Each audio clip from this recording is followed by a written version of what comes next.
की तमाम, तो आपको इस चैट बॉक्स में हम लिंक भी शेयर करेंगे। नमस्कार सभी फेसबुक के मेरे ऑडियंस में, हमारे जो फ्रेंड्स हैं फेसबुक पर तमाम, हम उन सभी का स्वागत करते हैं।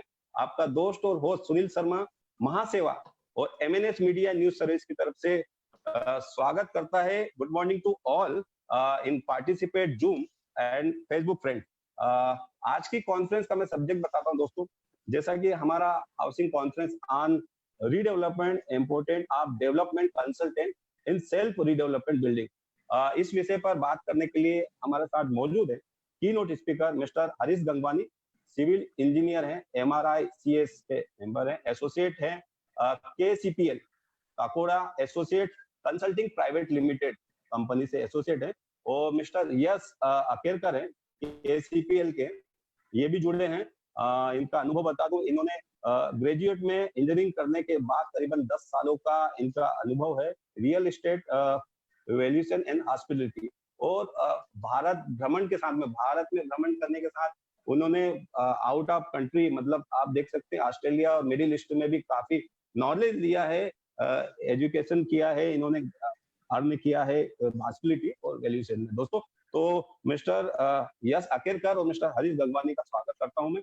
और दूसरा ही बड़ा महत्वपूर्ण सब्जेक्ट है दोस्तों, बिल्डिंग रिपेयर। आज जो बारिश का समय है, जैसे बारिश शुरुआत हो गई है, तो बारिश का मौसम है, तो building repairs and water proofing during कोविड-19, इस विषय पर भी हमारे साथ में कीनोट स्पीकर मौजूद है मिस्टर रोहन शुक्ला, जो रीजनल बीडीएम है मुंबई रीजनल के डिवीजन के, डॉक्टर फिक्सिट पीडीलाइट इंडस्ट्री से रीजनल बीडीएम मुंबई के डॉक्टर रोहन शुक्ला जी। रोहन शुक्ला जी, आपका स्वागत है। Thank you sir. Rohan ji जुड़े हुए हैं। अब मैं इनवाइट करूंगा हमारे जो मॉडरेटर हैं मिस्टर पार्थ सारथी, महासेवा के वाइस चेयरमैन और काफी अनुभवी हैं रीडेवलपमेंट, सेल्फ रीडेवलपमेंट और तमाम रेरा के मैटर्स पर। मिस्टर पार्थ सारथी मौजूद हैं? Yes Sunil Sharma ji, good morning everyone. Good morning sir. आवाज थोड़ी सी, आप बारिश में थोड़ी सी दबी हुई आवाज, आप थोड़ा खुल के नहीं आ रही आवाज आपकी सर, मिस्टर पार्थ सारथी। अभी ठीक है आवाज मेरा? अभी परफेक्ट है सर, अभी परफेक्ट है। बस सर आपका आवाज सुना था, आपको इनवाइट करूंगा मैं। Thank you very much, Sunil ji. Thank you very much. Welcome everyone. On behalf of Mahaseva, I invite each and everyone for this particular conference. Please be tuned till the end so that you get the full details. आपको पूरा इसका जानकारी के साथ में आपको पूरा मदद मिलेगा। तो I request each one of you. There are about 128 participants here. So please stay tuned till the end. Thank you very much, Sunil ji.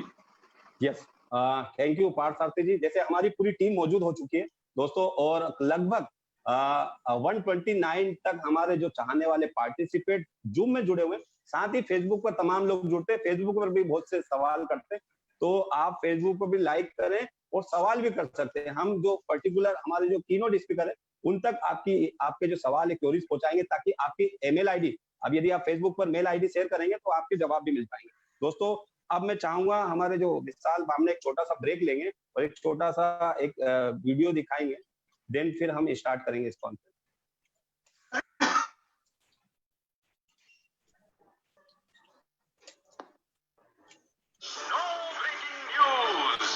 जी हाँ, नो ब्रेकिंग न्यूज।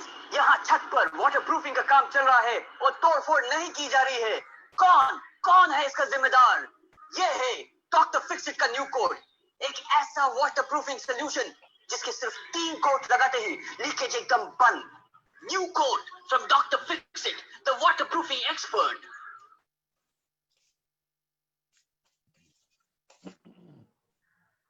जी देखा आपने, ब्रेक के बाद आप सभी का स्वागत करता हूं मैं।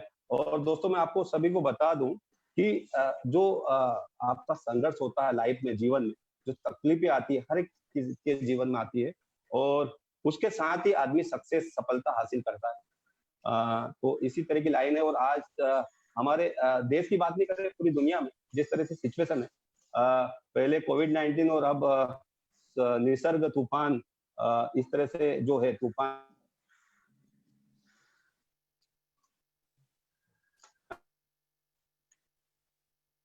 सायराना लाइन, और आज मौसम भी ऐसा है, तो सायराना लाइन बोलकर आज की कॉन्फ्रेंस, ना संघर्ष ना संघर्ष ना तकलीफें, ना संघर्ष ना तकलीफें, फिर क्या मजा है जीने में। मतलब संघर्ष ना हो, तकलीफें हो तो जीने में मजा नहीं।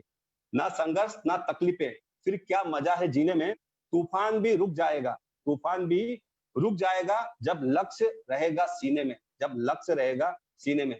तो दोस्तों, आप और हम सब लोग मिलके तूफान हो या कोविड-19 हो, वो भी रोक सकते हैं, उसको भी थाम सकते हैं। बस आपके दिल में, आपके दिमाग में सकारात्मक पॉजिटिव सोच होनी चाहिए और इच्छा शक्ति होनी चाहिए मजबूत दोस्तों। तो निश्चित ही तूफान और कोविड-19 को भी रोक सकते हैं और रोक ही रहे लोग दोस्तों। आप जैसे भारत की बात करेंगे कि बहुत कम कोविड-19 के पेशेंट है।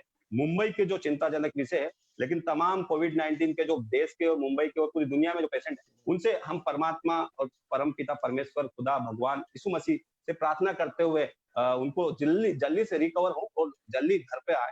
इस तरह की प्रार्थना हम करते हैं तमाम हमारे जितने पार्टिसिपेंट सबकी तरफ से और तमाम जो फेसबुक पे लोग देख रहे हैं उनकी तरफ से। दोस्तों, मैं आगे बढ़ूंगा और आज की इस कॉन्फ्रेंस के लिए मैं इनवाइट करूंगा मिस्टर रमेश प्रभु जी को, जो हमारे प्रधान सेवक भी हैं और महासेवा के चेयरमैन है। वो वेलकम स्पीच देंगे, देन फिर मैं इनवाइट करूंगा हमारे मिस्टर पार्थ सारथी जी को। Prabhu sir. I welcome each one of you Sunil ji, and वक्त ना गुजरते हुए हम लोग विषय के ऊपर आते हैं। अभी 136 लोग पार्टिसिपेंट्स हो चुके हैं, तो सीधा आप जो हमारा कीनोट स्पीकर है हरीश गंगवानी, उनके साथ आप लेके जाइए और विषय को शुरू करिए। Thank you very much. बिल्कुल बिल्कुल, धन्यवाद प्रभु सर। जैसे उनका स्वागत स्पीच हो चुका है, वेलकम स्पीच हो चुका है, तो मैं ज्यादा वक्त नहीं लेते हुए हमारे जो मॉडरेटर हैं पार्थ सारथी, वो जुड़े हुए हैं, आप देखिए। और मैं अब इनवाइट करूंगा मिस्टर हरीश गंगवानी को। उसके पहले थोड़ा सा शॉर्ट में मैं चाहूंगा 1 मिनट में मिस्टर यश अकेरकर आए KCPL।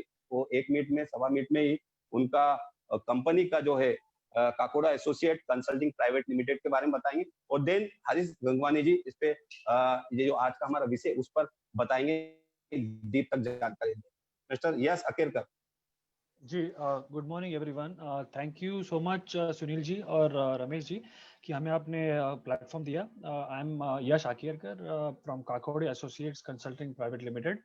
हमारे सर आवाज कम है यश जी, आप थोड़ा आवाज थोड़ा अभी ठीक है? हेलो, अब परफेक्ट। ओके, तो मेरा नाम यश अकेरकर है। I am from Kakode associates consulting private limited. हमारी ये ऑर्गेनाइजेशन मिस्टर अनिल काकोड़े ने शुरू की थी 1982 में, तकरीबन 30-35 इयर्स बैक, जब and we are basically government approved valuers. तो हम हमारी टीम अबाउट 40-45 पीपल की है और हमारा ऑफिस माहिम में है।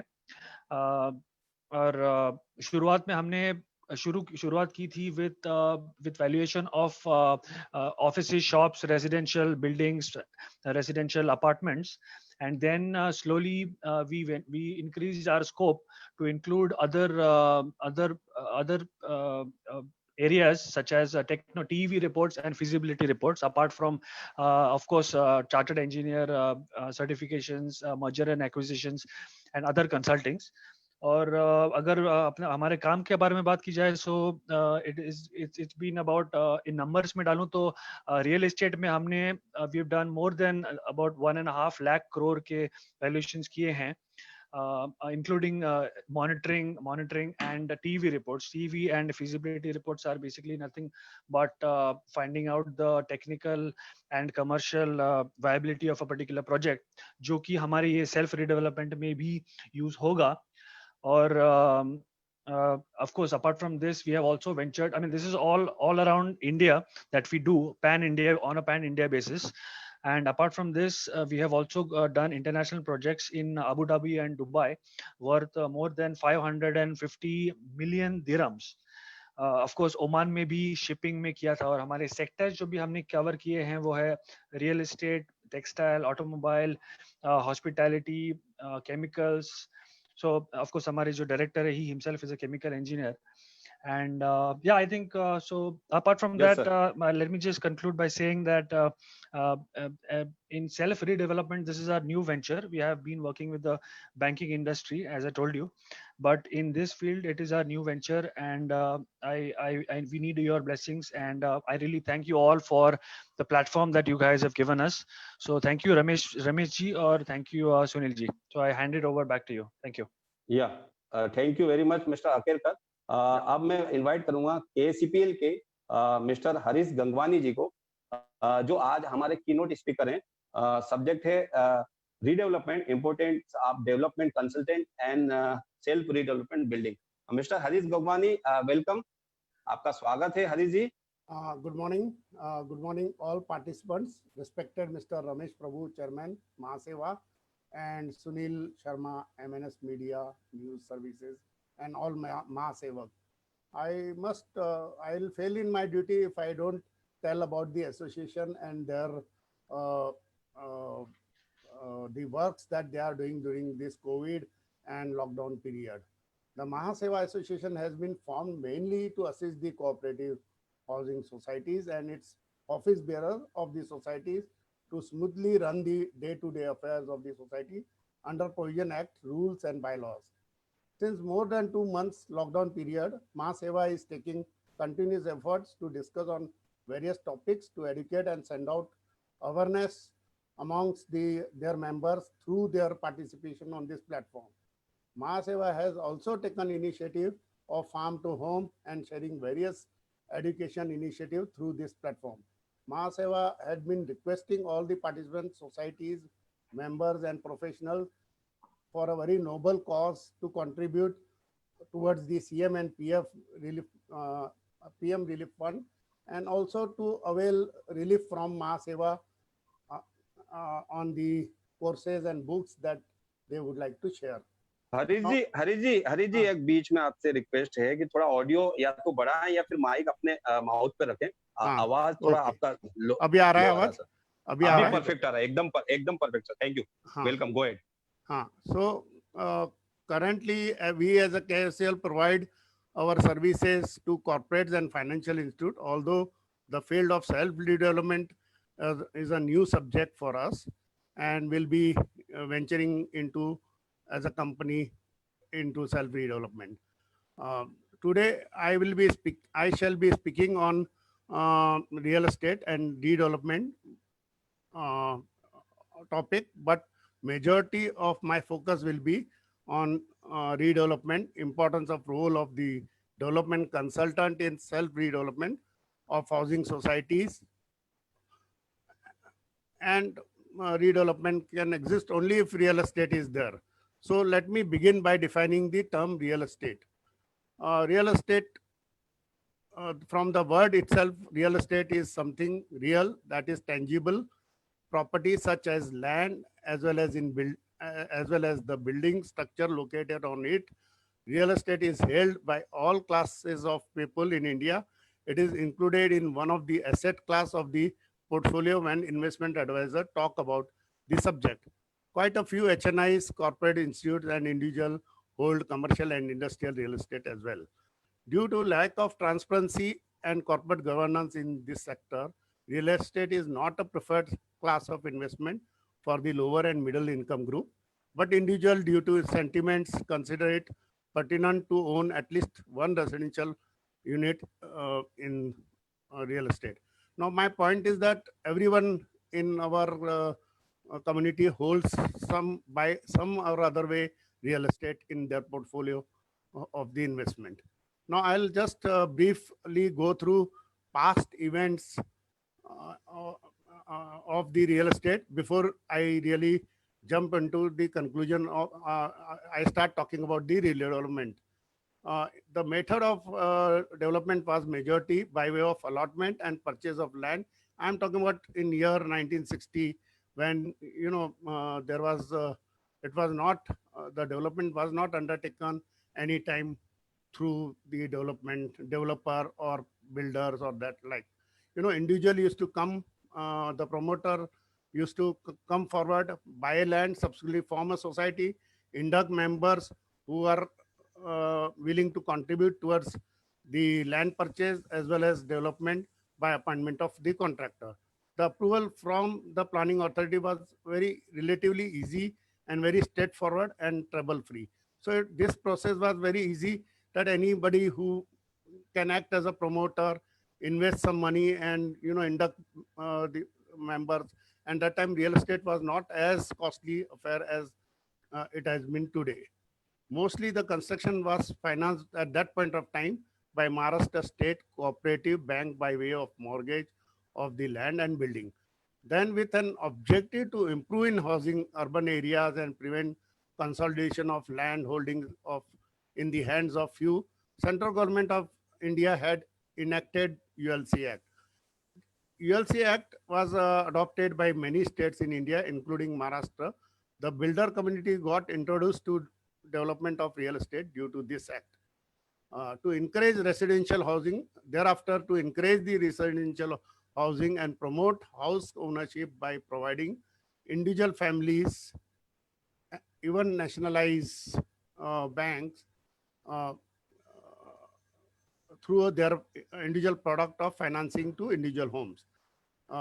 Meanwhile, MCGM regulation also got modified and replaced the existing development control rules for Greater Mumbai framed under Maharashtra Regional and Town Planning Act 1966. It must be understood that real estate is a capital incentive task even for builders or developers. Uh, Therefore, to fund the capital cost to the developers or builders, the government of India, SEBI, under their act, promoted a real estate private equity by way of venture capital funds. Subsequently, due to transparency issue and other related issues, they they converted this particular product into alternate investment fund. And for the commercial real estate, there is a REITs platform was developed for HNIs, banks, domestic institutes, and foreign institutes. This is what is the history of the or the past events that have through which the transparency and development of this sector has happened. Now I'll talk briefly about the types of real estate. There are broadly three types of real estate we normally all are aware about.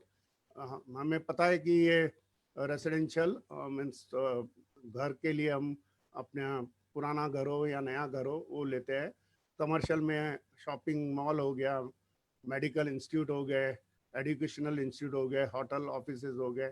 Industrial में industrial और where housing हो गए, और हर type के ज़मीन हो गई, agriculture, industrial या residential or commercial. These are the part of the now where we normally get a chance to redevelop, where we get a chance to redevelop the project. The redevelopment can be is basically, I'll try to define it in few words first and then go on the redevelopment topic. Redevelopment can be construction of a high-rise structure by demolishing an old and unsafe low-rise structure where regulation permit denser development. Redevelopment is important from the point of view of growing families. It makes use of modern techniques, earth-resistant structure with improved services and infrastructure to improve the quality and life expectancy. This is what is basically broadly you can define redevelopment. Now there are particular types of redevelopment of property, which means कि individual जो owners, HNIs या institute जो own करते हैं land और building, उसके redevelopment हो सकती है. Old tenanted property होती है जो cess building कहते हैं, जो broadly South मुंबई में present है. और तीसरे तरह की जो प्रॉपर्टी रीडेवलपमेंट में कंसिडर हो सकती है वो basically cooperative housing society, association and companies हो सकती है. basically, and development has to be undertaken under cooperative housing society or association, or maybe company can undertake that redevelopment. Now, question is why we get into redevelopment. Uh, Basically, this redevelopment is very, very important to all the buildings which are structurally weak. And there is a demographic changes due to the growth of the city, where is change in use of the zone and is getting defined, and due to the limited open land availability in the market, and people are compelled to use already available land to provide the gaps between the demand and supply. Now, why we have to think of self redevelopment? There are two methods of basically, दो तरीके हैं self redevelopment के. एक redevelopment का तरीका है कि आप डेवलपर को दे दो, आप सब वही अपनी हेडेक करेगा, फाइनेंशियल अरेंजमेंट वही करेगा और आपको डेवलप करके दे देगा. मगर इस प्रोसेस में काफ़ी परेशानी हो सकती है अगर डेवलपर एक रेपुटेशन का नहीं है, और कई बार इसमें और काफ़ी तकलीफें देखी गई है in past. Will talk about this also later. Let me first explain what is self-redevelopment. Self-redevelopment is a process of building construction executed by the society members. In this process, society members avail financial assistance and appoint consultant and contractors to monitor and complete the construction with available resources. The society is not at mercy of any developer. This is key, that they are not at mercy of any kind of developer or any, because जितने भी consultant और contractor appoint होते हैं through a contract होते हैं, और they can be terminated in case of default of contract. Now, why self-redevelopment? Self-redevelopment is important from the point of view of having exercise full control on the execution of the project. Now, today feasibility to build for a builder is also questioned, and that can be seen in 5,800 projects which are getting installed currently. Also, sharing the rights on the land increases the risk of for the society. Post-RERA and GST, society has become indirectly responsible and accountable for the actions of the developer, means they have to register the project as a promoter. Therefore, the faith in developer has gradually started reducing. Finally, FSI incentive and TDR can be used by societies as per the defined rule. तो उसमें कोई तरह की challenge नहीं है कि कोई society को कोई बहुत ही एक्सपर्टीज लोगों की जरूरत है, मगर वो कर सकते हैं. कहने का अर्थ ये था. अब सेल्फ रीडेवलपमेंट के एडवांटेज क्या हैं? तो basically total control of land and project उनके हाथ में रहता है. It means control on the service provider, which include the contractors who can be terminated due to non-performance. There is a corpus funds generated for the society. So जो भी नया development होता है, जो भी नई amenities आती है, facilities आती है, that can be taken care through the corpus fund. Extra area जो generate होती है, वो members sell करके either to society member at a discounting rate or to the buyers at market rate, can also generate certain profit which can be distributed among the members. Use of construction material can be monitored to bring down the maintenance cost. Adequate and sufficient parking within compound can be provided.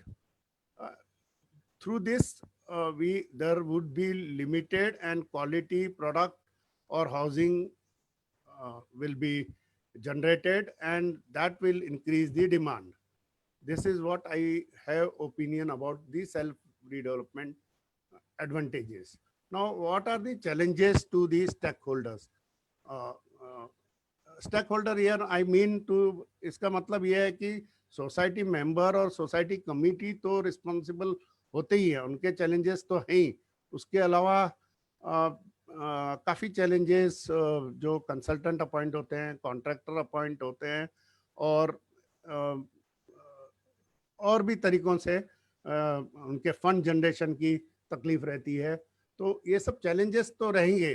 कोई भी काम करेंगे जो थोड़ा मुश्किल है और जिसमें दो पैसा सोसाइटी मेंबर को मिल सकता है, उसके लिए ये तकलीफें तो मेंबर्स को उठानी पड़ेगी।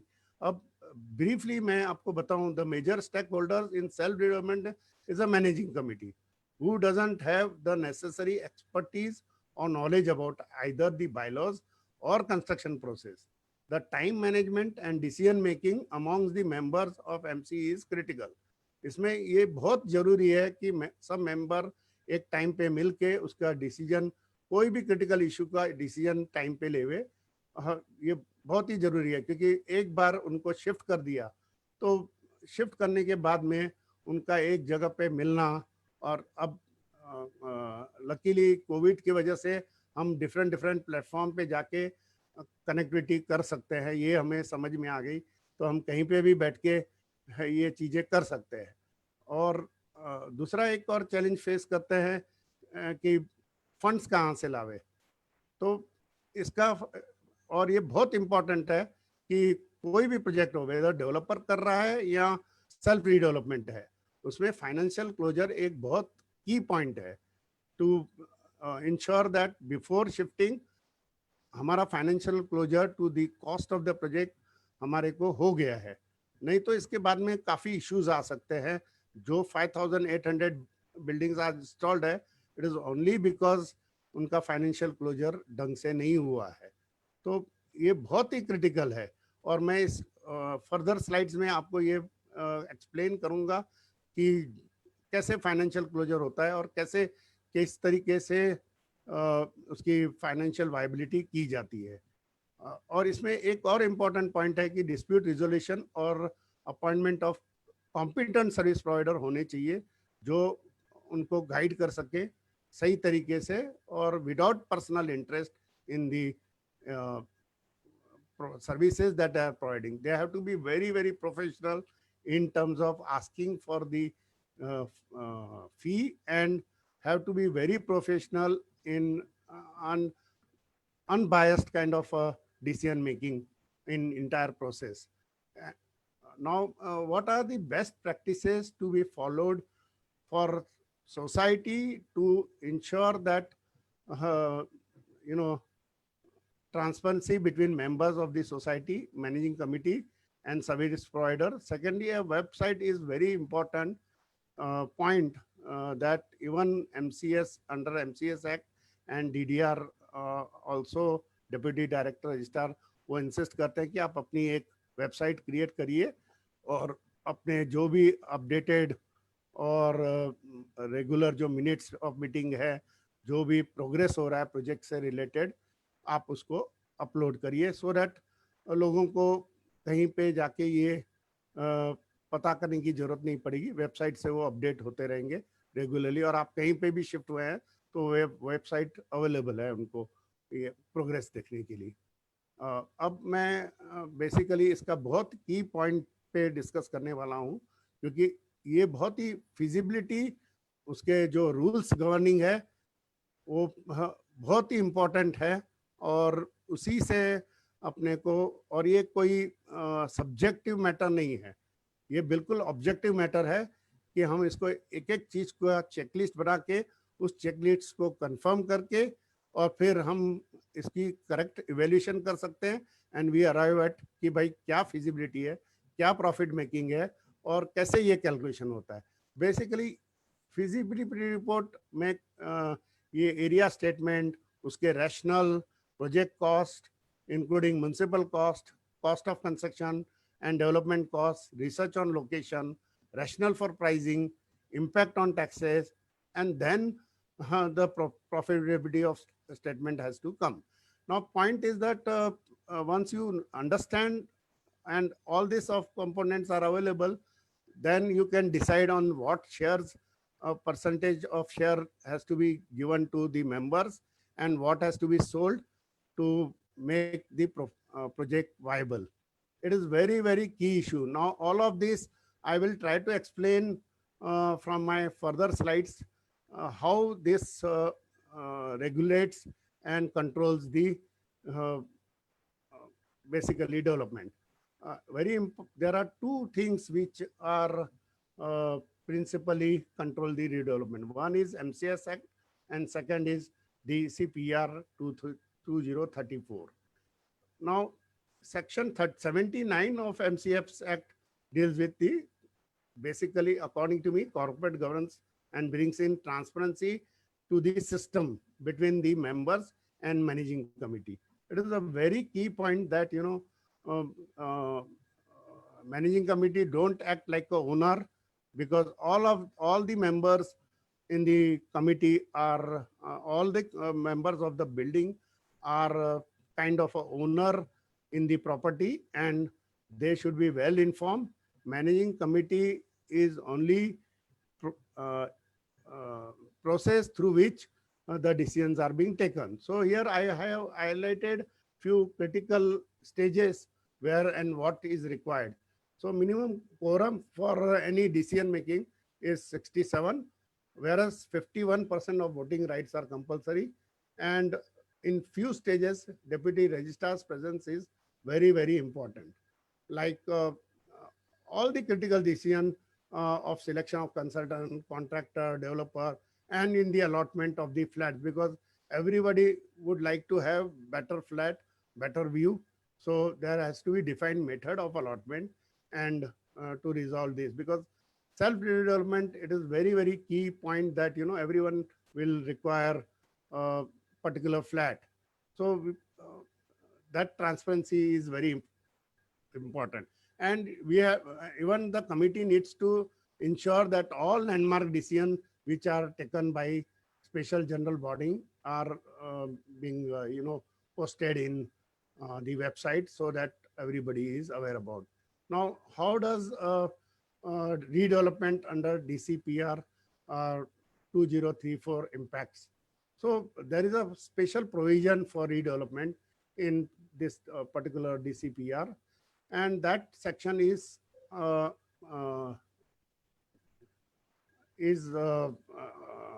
under section 33, and there are subsection which governs to particular type of redevelopment, and there is a table given under DCR 30 which basically speaks about the FSI, which is zonal SFSI, FSI incentive SFSI, and TDR.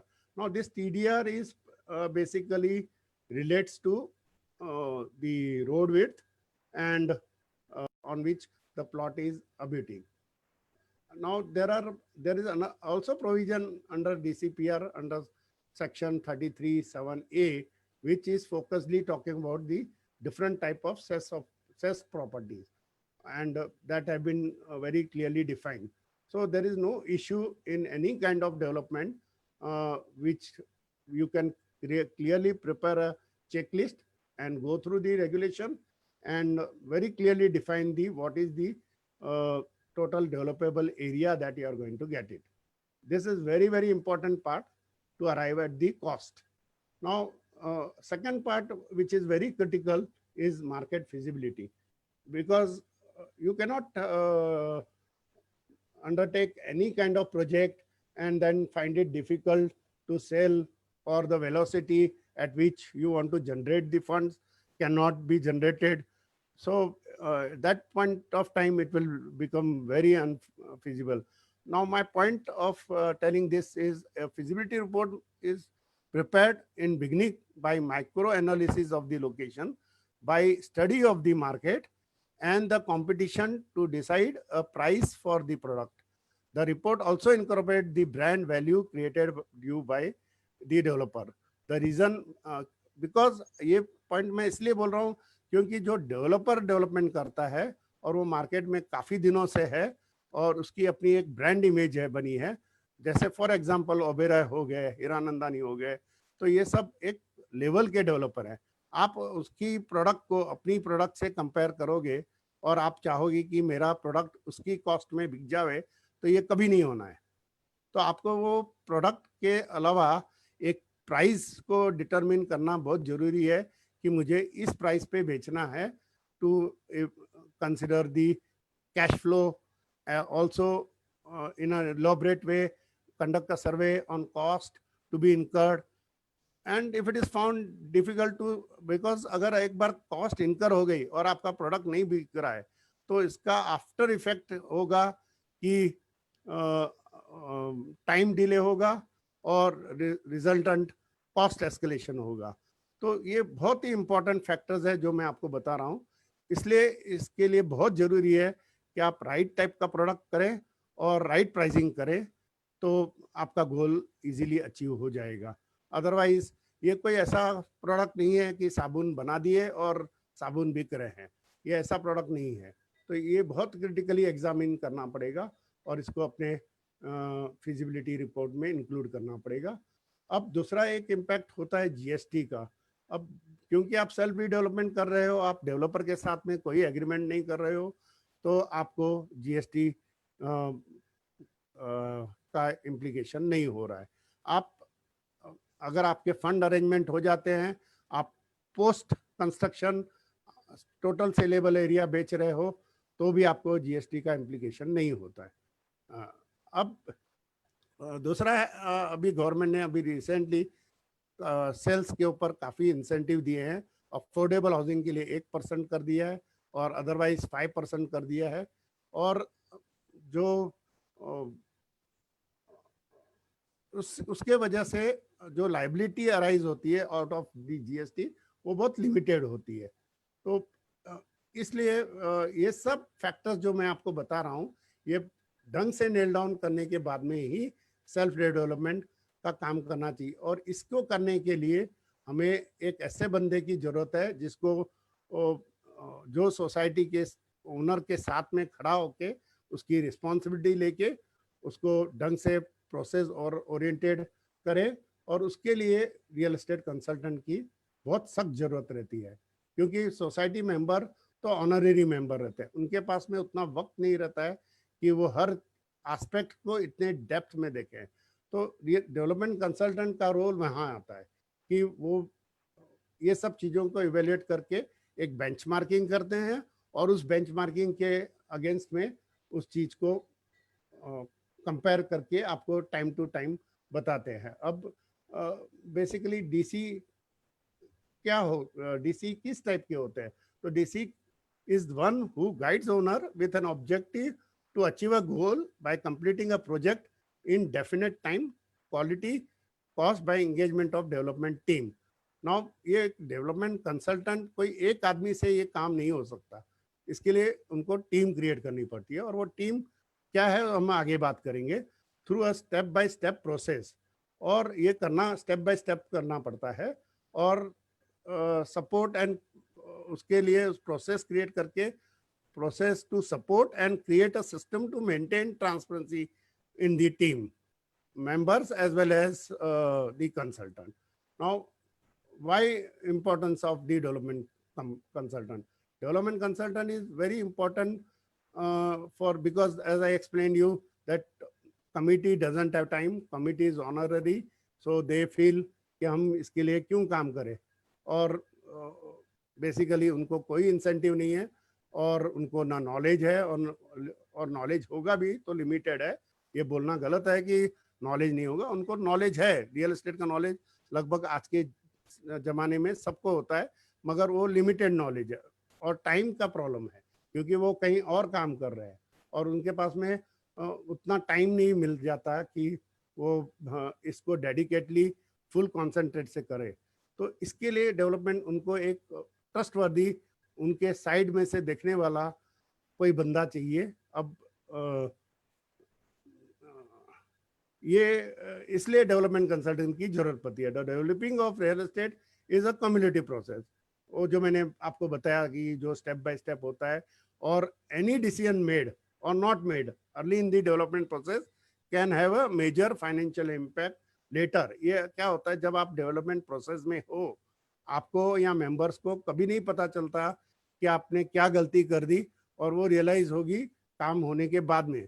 और problem ये होता है कि generally ये देखा गया है कि ये प्रॉब्लम तब होता है कि आपका प्रोडक्ट रेडी हो गया, अब बिक नहीं रहा है, और इससे लेके प्रॉब्लम्स चालू होते हैं। और जितने भी स्टॉल प्रोजेक्ट के एक वजह ये भी है, one of the reason for those stall project is this, कि उन्होंने प्रोडक्ट बना दिए, एक लेवल तक आ गए, अब उनको लगता है कि वो प्रोडक्ट उस जगह पे वो गलत हो गया, या उनकी प्राइसिंग गलत हो गई, या उनके जो मटेरियल सिलेक्शन हो गए वो गलत हो गए, और वो कहीं ना कहीं अटक गए। तो ये सब चीज़ों को काफ़ी इम्पोर्टेंस है हमारे डिसीजन में। तो अब हम ये कोशिश करेंगे जानने की, तो रोल क्या है डेवलपमेंट कंसल्टेंट का। तो डेवलपमेंट कंसल्टेंट को, the role of this development consultant starts after it's appointed by MC. Thereafter, either the DC chooses its own team to execute the entire project, or otherwise DC will work with the service providers appointed by society. इसका मतलब ये है कि भाई development consultant independently भी काम कर सकता है, और डेवलपमेंट कंसल्टेंट के पास में फुल फ्लेज टीम भी रहती है जो ये पूरा काम कर देवे। तो ये दोनों मेथड से हो सकता है, मगर हम कोशिश हमारी ये रहती है कि डेवलपमेंट कंसल्टेंट के वैल्यू सजेशन लिए जाए, मगर MC at a freedom to appoint anyone, so that उनको अलग अपनी अलग टीम बनानी है, और वो चाहते हैं कि डेवलपमेंट कंसल्टेंट उस टीम से रिपोर्टिंग करें, तो वो इस तरीके से भी काम हो सकता है। और अगर वो चाहें कि डेवलपमेंट कंसल्टेंट अपनी ही टीम ले आवे, तो उस तरीके से भी हम मीन्स कोई भी काम डेवलपमेंट कंसल्टेंट कर सकता है। अब डेवलपमेंट कंसल्टेंट की टीम में, और ये कोई सिर्फ डेवलपमेंट कंसल्टेंट और इस टाइप के लोगों की ज़रूरत सिर्फ रीडेवलपमेंट के प्रोजेक्ट में नहीं लगती है, ये जनरली कोई भी डेवलपमेंट प्रोजेक्ट में लगती है, और ये डेवलपर के पास में भी ये टीम होती है इम्पोर्टेंटली। तो इसलिए ये नहीं समझना चाहिए कि हम कोई एक्स्ट्रा खर्चा कर रहे हैं या कोई एक्स्ट्रा एफर्ट ले रहे हैं ये सब करने के लिए, ये सब नहीं होती है। अभी इम्पोर्टेंट है कि अब डेवलपमेंट रोल क्या है, हमने उसके बाद में बात कर दी। अब डेवलपमेंट टीम कंसल्टेंट की टीम में कौन रहते हैं, तो हम यहाँ पे हमने आइडेंटिफाई किए हैं service provider that are essential to undertake any real estate project. It is therefore significant to engage services of all such consultants by society to critically and objectively evaluate the requirement based on the project. मेरा कहना है कि ये सब team member जो मैं यहाँ बता रहा हूँ, कोई भी डेवलपमेंट कंपनी में रहते हैं, आप बिल्डर की बोलिए या कंसल्टेंट की बोलिए, या इस टाइप के इंडिविजुअल ओनर्स भी जब बिल्डिंग बनाते हैं तो ये अपनी इंटरनल टीम क्रिएट करते हैं। तो सोसाइटी कोई डिफरेंट नहीं कर रही, सोसाइटी भी वही कर रही है। अब नेक्स्ट स्लाइड में ये मैं कोशिश करूंगा बताने की कि आखिर में डेवलपमेंट कंसल्टेंट टीम मेंबर्स का रोल क्या है। तो basically and broadly the role of consultant is in the DC team are defined in this slide as given, but based on specific requirement those can be altered. Means ऐसा नहीं है कि ये मैंने लिख दिए तो ये लकीर हो गए, ऐसा मैं नहीं कहना चाहता हूँ। इसमें जो रोल एडिशन डिलीशन जो भी करना चाहते हैं हम अपने डिस्कशन के थ्रू और मैनेजिंग कमेटी और मेंबर्स के बीच में डिस्कस करके इसको कर सकते हैं। अब डीसी का रोल क्या है इसमें? DC with the help of lawyer and based on scope of commercial terms and time limitation may prepare a document along with pertinent clauses to achieve result desired. Or contractors will be recognized beforehand and corrective steps will be suggested by the development. Development का मेरा कहना है कि development consultant का ये बहुत critical role हो जाता है कि हर आदमी के साथ में वो इंटरेक्ट करे, हर रोल रेगुलेशन को उसको पता होना चाहिए, अपडेशन होनी चाहिए, और इम्पोर्टेंटली उसको पहले ही एक आगाह होना चाहिए कि अभी कल प्रॉब्लम आने वाला है, और ताकि वो मैनेजिंग कमेटी को बता देवे। सिर्फ प्रॉब्लम बताने से चीज़ें सॉल्व नहीं होगी, तो उसको सॉल्यूशन भी बताना है। तो प्रॉब्लम के साथ में उसको सॉल्यूशन देना ही पड़ता है। तो कहने का अर्थ है कि तब, और इसमें फिर इम्पोर्टेंट रोल हो जाता है कमिटी का कि वो कमिटी उस क्रिटिकल इश्यूज को टाइमली सॉल्व करे, क्योंकि कोई, मैंने पहले भी कहा कि कोई भी डिसीजन अगर हम डिले करते हैं तो उसका इम्पैक्ट हमको बाद में मालूम पड़ता है। तो कोशिश ये रहनी चाहिए कि जब हम उसको क्लियरली इंडिकेट कर रहे हैं तो वो डिसीजंस जितना फास्ट हो जावे उतना अच्छा है। अब बेसिकली डेवलपमेंट कंसल्टेंट ये करता कैसे है, तो डेवलपमेंट कंसल्टेंट के 5 स्टेप प्रोसेस है और वो भी मैंने चार्ट में डिफाइन किए हुए हैं।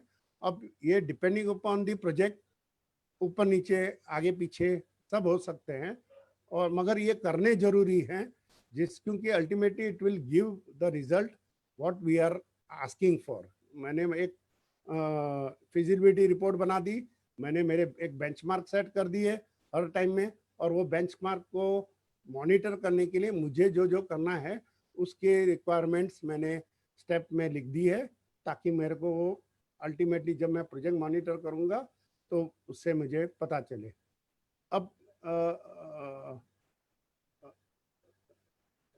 जो स्ट्रक्चर पीएमसी और डीसी का होता है, इसमें ब्रॉडली बहुत ही थिन लाइन डिफरेंस है। मैं ये नहीं बोलूँगा कि पीएमसी डीसी का रोल नहीं कर सकते, यहाँ ऐसा मैं ये स्टेटमेंट नहीं करूँगा, मगर डीसी का रोल एक स्लाइटली अपर हैंड है, slightly in terms of the way he, क्योंकि अल्टीमेटली उसको दोनों का काम वही है। पीएमसी भी बेसिकली टेक्निकल चीज़ों को रिजॉल्व करके टेक्निकल डिसीजंस लाके और प्रोजेक्ट कंप्लीट करने की कोशिश करता है। डीसी का रोल इसमें ये देखना होता है कि कोई भी कमर्शियल एंगल या कोई भी कमर्शियल एस्पेक्ट को वो ढंग से ठीक से देखे और उसको ढंग से करे। इस एक्सरसाइज से फुल कंट्रोल ओवर टीम होना बहुत ज़रूरी है, एज वेल एज इसमें मैनेजिंग कमेटी का फेथ भी बहुत ज़रूरी है, क्योंकि सर्टन कमर्शियल टेक्निकल डिसीजंस हमको डीसी को लेने पड़ते हैं, डेवलपमेंट कंसल्टेंट को, और उसके लिए ये बहुत ही इम्पोर्टेंट है कि ये पूरी टीम को अपने साथ में लेके प्रोजेक्ट को टाइमली और उस तरीके से कंप्लीट करना पड़ता है। और डेवलपमेंट कंसल्टेंट का मैं बार बार यही बोलूँगा कि उनका रोल ये नहीं है कि सबकी मिस्टेक्स निकाले, और उनको अगर वो मिस्टेक निकालते हैं तो उनको सॉल्यूशन प्रोवाइड करना ही पड़ेगा, अदरवाइज उसके लिए उनको अदरवाइज ये प्रोजेक्ट को या उनका गोल अचीव नहीं हो सकता। अब किस टाइप का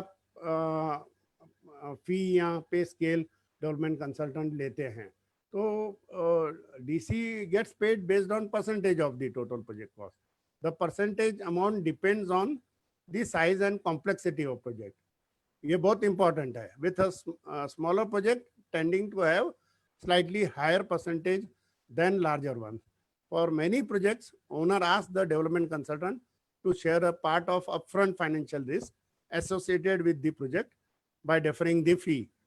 This sharing of risk translates into assuming a participation, assuming a partnership role in the development process. Therefore, asking development consultant to share the risk may alter the development consultant's percentage fee calculation accordingly. Now, after going through all these slides and understanding what is the importance of the development consultant, this is what I wanted to bring to bring awareness about the role of the development consultant, and basically slight जो बिल्कुल thin pin जैसा difference है between PMC and development consultant, ये मैं highlight करना चाहता था through this platform. Awareness लाना चाहता था सब मेंबर्स में, सब प्रोफेशनल टीम में, ताकि सही ढंग से सही लोगों को काम मिले। और फाइनल मेरा जो कंक्लूडिंग पॉइंट है, the role of DC is very stressful, one being the person in middle and being pulled in different direction by management, customer, salesperson and developer. Despite this, development consultant को ये ensure करना पड़ता है कि उसका project complete हो. Project is accomplished by making technical, feasible technically feasible, financially viable and legally enforceable. अब ये तीनों वर्ड को बहुत इम्पोर्टेंस है सर।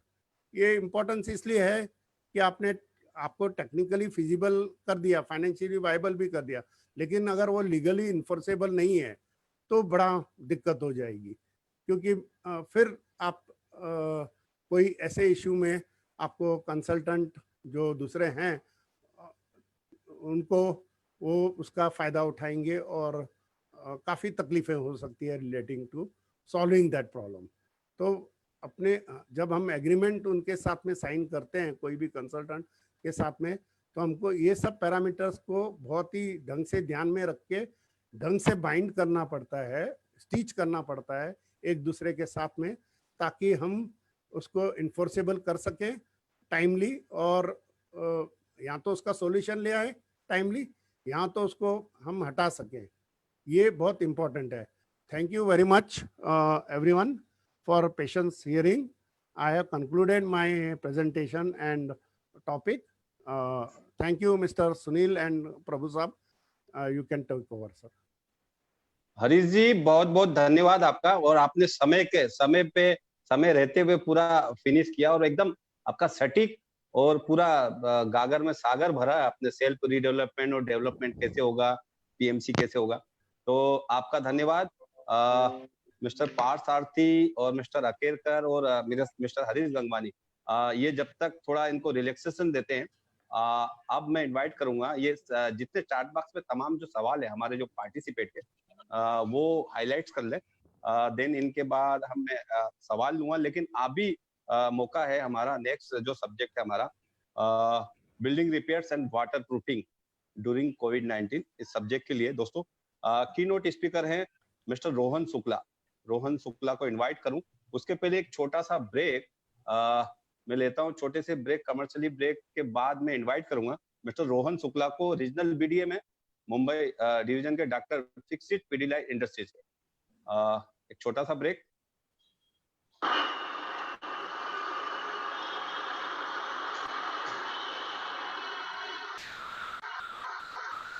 नमस्कार साहब, आ गया बबलू? देख, पिछली बार पेंट लगा के गया था, क्रैक दिखाई दे रहे हैं। इस बार पेंट ठीक ढंग से लगाइयो, चाहे 2 फुट एक्स्ट्रा कर दियो। जी साहब। जाके देख। जी, आपको सेक्रेटरी साहब, मैं डॉक्टर बड़े प्यारे, देखिए योगा करते हुए कंधे पे मोच आ गई है, जरा देखिएगा। एक मिनट, ये लीजिए सेक्रेटरी साहब। ठीक है? अरे डॉक्टर साहब, इससे थोड़ी ना ठीक होगा। तो ठीक है, एक और लगा देता हूँ, डबल कोट। अब ठीक है? अरे डॉक्टर साहब, अरे अंदर की मोच है, अंदर की। पर आपको तो शॉर्टकट पसंद है ना? शॉर्टकट? जी, जैसे कि आपका ये डैमेज। कौन? बबलू? बबलू नहीं, आपकी दीवारें जो कि अंदर से डैमेज है, और आप बाहर से पेंट लगाकर शॉर्टकट ले रहे हो। तो मैंने भी शॉर्टकट ही लिया ना। पेंट लगाना शॉर्टकट कैसे हुआ? वेरी सिंपल, आइए देखते इस शहर की इमारतों को क्या क्या झेलना पड़ता है, यूवी रेज के डैमेज से लेकर बरसात के पानी के सीपेज तक।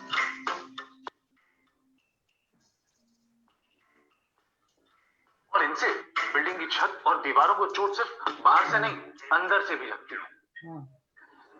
तभी तो चोट का इलाज भी अंदर से होना चाहिए, और पेंट बिल्डिंग की चोट को कुछ देर के लिए छुपा देता है, उसे ठीक नहीं करता। तो पेंटिंग शॉर्टकट ही हुआ ना। पर डॉक्टर साहब, आपको ये सब कैसे पता?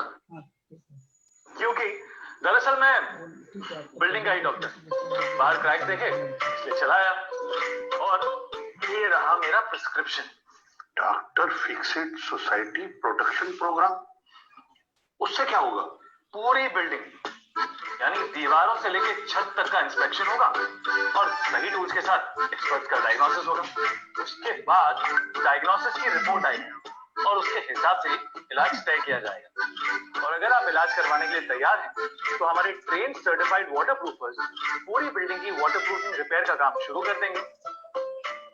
डॉक्टर फिक्सिट के एक्सपर्ट वाटरप्रूफिंग सॉल्यूशंस के साथ फिर ना बाहरी दीवारों पर क्रैक्स रहेंगे, और ना ही सीलिंग में सीपेज। ना ही बेसमेंट में लीकेज रहेगा और ना ही कॉलम्स के शरीर में जंग, क्योंकि इन सब का सही इलाज मिलेगा डॉक्टर फिक्सिट के पास। इसलिए पहले सही इलाज करवाइए और फिर जितनी मर्जी बैंडेज पेंट करवाइए, समझ गए ना?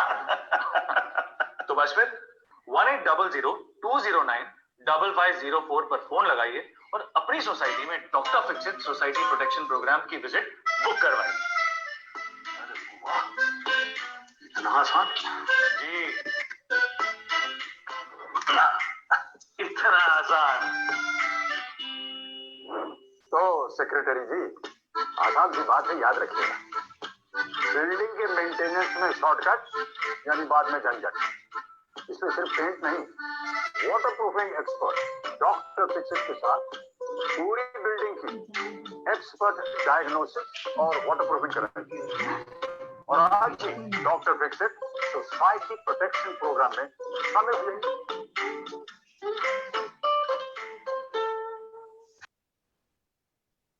ब्रेक के बाद आप सभी का स्वागत है।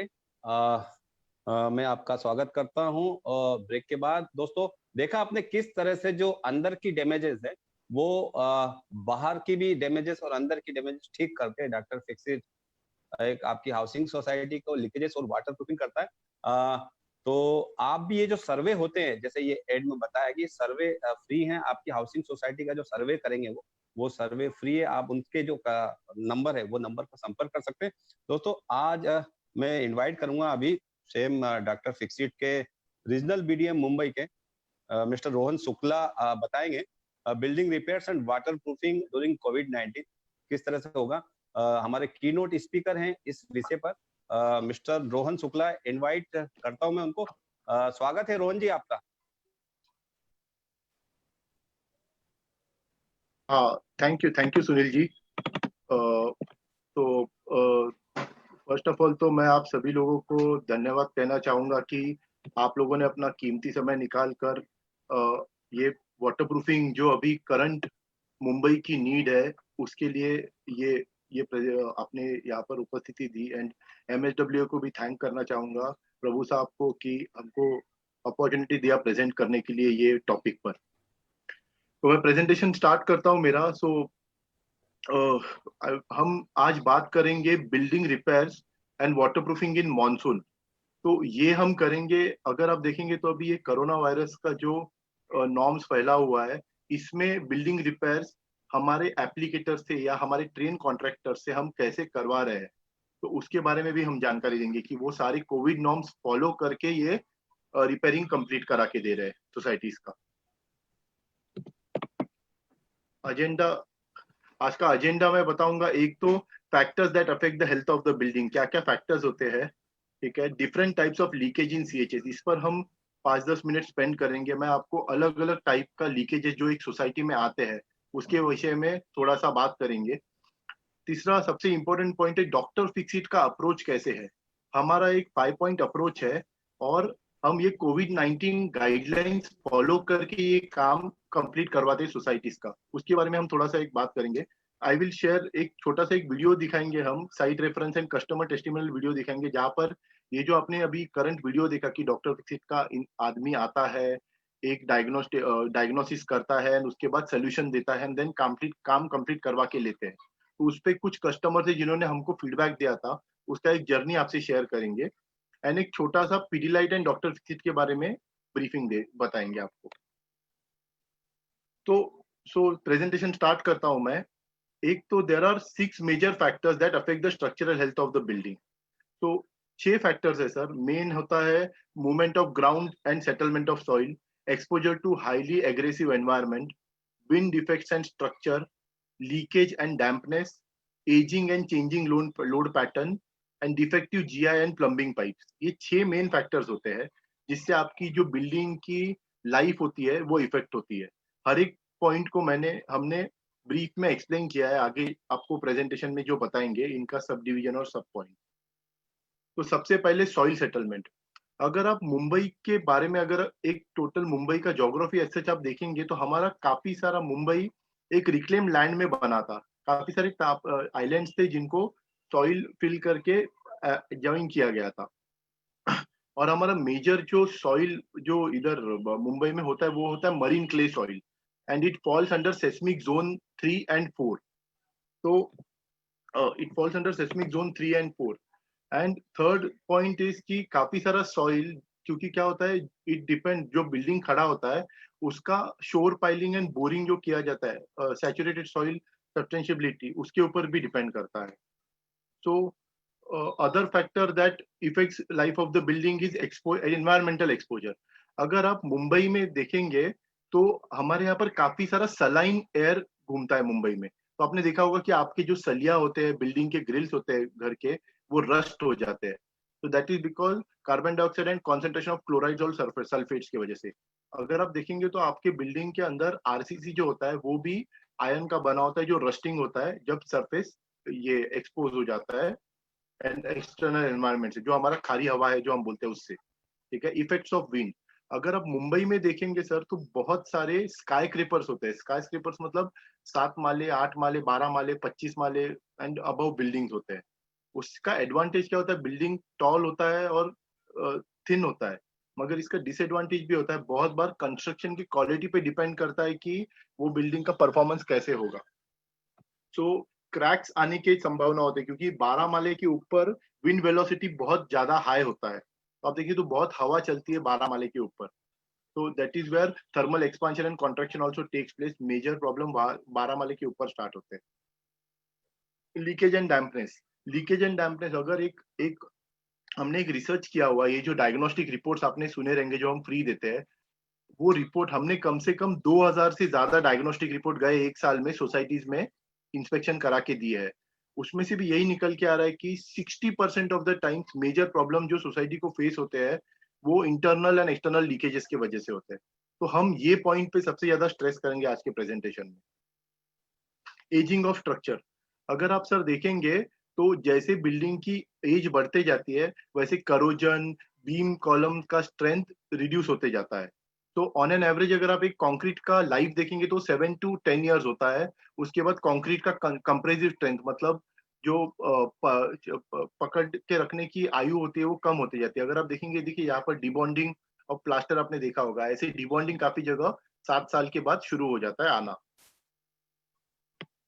डिफेक्टिव जीआई प्लम्बिंग पाइप्स, अगर आप देखेंगे तो बहुत सारे सोसाइटीज में आज भी जीआई प्लम्बिंग पाइप्स यूज होते हैं. ठीक है. अगर आप मॉडर्न इसमें देखेंगे तो आज जो नए बिल्डिंग बन रहे हैं वो सारे यूपीवीसी पाइप्स, पीवीसी पाइप्स लगाए जाते हैं. ठीक है.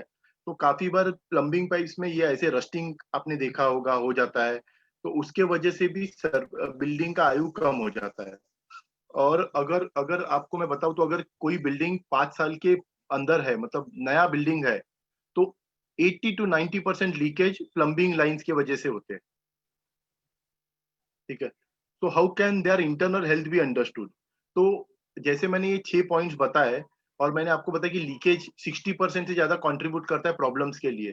तो ये अंडरस्टूड कैसे, हम ये समझेंगे कैसे कि लीकेज क्या है. तो सोसाइटी में काफी सारे कारण होते हैं जिससे लीकेज आते हैं, जो मैं आज आपको एक्सप्लेन करूंगा मेरे प्रेजेंटेशन में. तो different types of leakages that come in CHS. एक तो होता है बाथरूम से लीकेज, एक होता है टेरेस से लीकेज, छज्जा और एक्सटर्नल वॉल से काफी सारे लीकेज होते हैं, एक्सटर्नल क्रैक से लीकेज होते हैं, और एक होता है पोडियम से लीकेज. और भी है, वाटर टैंक से लीकेज होता है, बेसमेंट से लीकेज होते हैं, वो भी पॉइंट्स मैं कवर करूंगा. स्विमिंग पूल से लीकेज होते हैं. तो देखिए सबसे पहला है बाथरूम से लीकेज. आपने देखा होगा बहुत सारे सोसाइटीज में या बहुत सारे घरों में ऐसे लीकेज, ऐसे धब्बे दिखते हैं अलगल ग्रोथ के, काले काले. ये एक्चुअली लीकेज है सर. ठीक है. और ये लीकेज होता कैसे है, ये अगर आप देखेंगे एरिया, ये घर के ऊपर जस्ट बाथरूम है जिसकी वजह से यहाँ पर लीकेज आया है. तो ये लीकेज आता कैसे है. सबसे पहले तो अगर कोई बाथरूम है, अगर आप देखिए ये मैंने एक स्पेसिफिक बाथरूम का फोटो दिखाया हुआ है जिसमें ये है टाइल जॉइंट्स. अगर ये बहुत बार क्या होता है, बाथरूम में टाइल जॉइंट्स खुल जाते हैं. टाइल जॉइंट खुलने से उसमें पानी चला जाता है और वो पानी से आपका जो बिल्डिंग का स्लैब है, बाथरूम का स्लैब है, उसमें पानी भर जाता है. और उससे पानी आपके जो नीचे वाले नेबर्स है या फिर बाजू वाले नेबर्स है उनके घर में ये लीकेज का धब्बा शुरू हो जाता है दिखना. ठीक है. इन द सेम वे बहुत बार नानी ट्रैप, इसको नानी ट्रैप कहते हैं सर. बहुत बार नानी ट्रैप के जॉइंट्स या फिर नानी ट्रैप के जॉइंट्स खुल जाते हैं, तो उससे लीकेज शुरू होता है. और बहुत बार ऐसे भी होता है कि नानी ट्रैप इटसेल्फ लीक्स। तो कभी भी नानी ट्रैप में आपको चेक करना है, तो अगर नानी ट्रैप में पानी भरा हुआ है मतलब नानी ट्रैप लीकेज नहीं है, अगर नानी ट्रैप में पानी नहीं भरा है मतलब नानी ट्रैप लीकेज है। फिर अदर कारण जो होता है उसमें होता है कि बहुत बार प्लम्बिंग डिफेक्ट, प्लम्बिंग लाइन जो होता है उसमें हम सीलेंट भरने बोलते हैं प्लम्बिंग के एजेस में, या फिर आपका वॉश बेसिन होता है उसके एजेस में सीलेंट भरना होता है, वो बहुत बार निकल जाता है, उससे भी लीकेज आते हैं। सो ये थोड़े बहुत कारण होते हैं जो लीकेज के होते हैं। तो हमारा जब डॉक्टर फिक्सिट का रिप्रेजेंटेटिव या फिर डॉक्टर फिक्सिट का ट्रेन्ड एप्लीकेटर जब आपके घर में आता है, जब आप हमको बताते हैं कि ये लीकेज का प्रॉब्लम है, तो हमारे जो टीम है वो ये काफी सारे पॉइंट्स और इससे भी और भी 3-4 पॉइंट होते हैं जो कवर करते हैं, जो हम बोलते हैं कि हम साइंटिफिक वे से या फिर डिटेल्ड वे में लीकेज डिटेक्ट करते हैं। तो ये हमारे तरीके होते हैं लीकेज ढूंढने के। अभी इसमें होता क्या है, लीकेज में बहुत जरूरी होता है सोर्स ऑफ लीकेज ढूंढना। तो ये जो मैंने आपको पॉइंट्स बताए हैं, ये बहुत सारे जो हमारा मैंने बताया 2000 डायग्नोस्टिक रिपोर्ट बनाए हैं हमने, उसमें मेजॉरिटी बाथरूम लीकेज के सोर्स होते हैं नानी ट्रैप और टाइल जॉइंट्स। ठीक है। Second, leakage due to cracks on RCC. ये आपने देखा होगा, देखिए ये टिपिकल बीम है हर घर का, या फिर ये आपके बाहर बिल्डिंग का कॉलम है। तो बहुत बार आपने ऐसे क्रैक्स देखे होंगे जो सोसाइटीज 20 साल के ऊपर है, पुराना ज्यादा है, अगर आपने बिल्डिंग की रिपेयरिंग कराई नहीं है, उन बिल्डिंग सोसाइटी की रिपेयरिंग नहीं हो, तो आपने ऐसे बीम्स में 3 mm से बड़े क्रैक्स देखे होंगे। अभी ये क्रैक से प्रॉब्लम क्या होता है सर, ये क्रैक जाता है आपके एडजेसेंट दीवारों पर, और ये जब बारिश होती है या पानी गिरता है तो पानी क्रैक को पकड़ के इसके बिल्डिंग के अंदर घुसता है और उससे वाटर लीकेज का प्रॉब्लम होती है। तो हमारी जब टीम डॉक्टर फिक्सिट की आती है तो वो ये चीजें भी इंस्पेक्ट करती है। अदर प्रॉब्लम है लीकेजेस ऑन छज्जास। आपने देखा होगा छज्जास, या फिर बहुत जन इसको बालकनी भी कहते हैं वेस्टर्न कंट्रीज में। तो ये जो छज्जा होते हैं सर, इसमें बहुत बार क्रैक्स डेवलप हो जाते हैं। अब छज्जा में क्रैक्स डेवलप होने के कारण क्या होते हैं, बिकॉज एक्सटर्नल एक्सट्रीम कंडीशन होते हैं, छज्जा बाहर की दीवारों पर होता है, तो एक्सपांशन कॉन्ट्रैक्शन की वजह से छज्जा पे क्रैक आते हैं। या फिर एंगल फिलेट मतलब वाटा, हम एक स्लोप बनाने को कहते हैं छज्जे के बॉर्डर पे, जिससे पानी फ्री फ्लोइंग रहे। पानी अगर छज्जे पे एक्यूमुलेट होगा तो वो आपके छज्जे पे लीकेज देगा।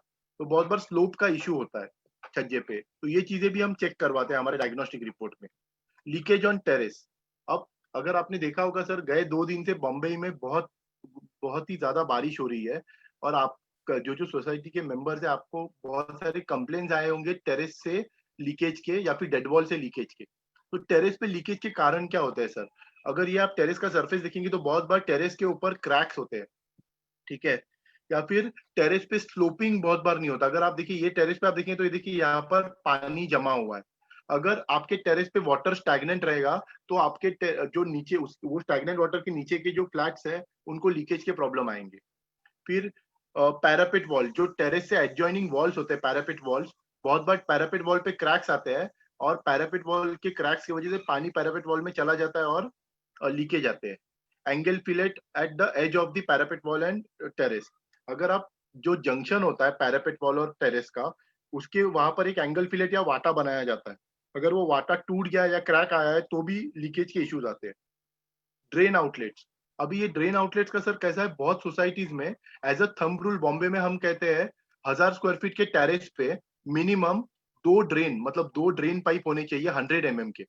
जो आउटलेट होते हैं वो मिनिमम 100 mm के 2 आउटलेट मिनिमम होने चाहिए, जिससे क्या होता है आपका जो पानी रहता है वो फ्री फ्लोइंग रहता है और पानी टेरेस पे स्टैग्नेंट नहीं बैठता। बहुत बार आपने देखा होगा जो अदर कारण है वो है सोलर पैनल्स। बहुत सोसाइटीज आज टेरेस पे सोलर पैनल्स लगवा रहे हैं। अब सोलर पैनल्स लगवाने से होता क्या है, जब आप सोलर पैनल्स लगाते हो तो इसका जो जंक्शन होता है, जैसे ये डिश एंटीना का जंक्शन है, इसको सर सीलेंट से या फिर पीयू कोटिंग से भराया जाता है। तो बहुत बार वो भरते नहीं है, उस वजह से भी लीकेज आता है, क्योंकि पानी फिर वो जहाँ पर स्क्रू किया गया है डिश एंटीना या फिर ये सोलर पैनल, वहां से अंदर जाके टेरेस को दिक्कत देती है। ये कुछ कारण है टेरेस के, और भी कारण है लीकेज आने के। जब हमारी टीम इंस्पेक्ट करती है तो वो आपको वो सारे कारण रिपोर्ट में समझाती है। लीकेज ऑन टेरेस, अब ये देखिए ये डिश एंटीना जो स्क्रू किए गए, इससे होगा क्या, आगे जाके ये डिश एंटीना के जो बॉर्डर है, जंक्शन है, यहाँ से अंदर पानी जाएगा और वो दिक्कत देगा सोसाइटी को। तो इसके लिए भी हमारे पास सर एक सोल्यूशन होता है, जहाँ पर हम इंजीनियरिंग करवाते हैं। हम यहाँ पर सोसाइटी को कहते हैं कि एक है ना पाइप लगाइए यू शेप, तो उससे पाइप के ऊपर सारे डिश एंटीना आप स्क्रू करवाइए। तो there are certain solutions that we give to societies on this. Leakage on external walls, अगर आप देखेंगे सर बॉम्बे में होता क्या है, एक सर्टेन डायरेक्शन से बहुत ही तेजी से बारिश गिरती है दीवारों पर, और वो दीवार पे सबसे ज्यादा सन का एक्सपोजर भी होता है और बारिश भी होती है। तो ठंडी गर्मी मतलब थर्मल एक्सपेंशन एंड कॉन्ट्रैक्शन की वजह से बिल्डिंग के दीवारों पर क्रैक्स डेवलप होते हैं।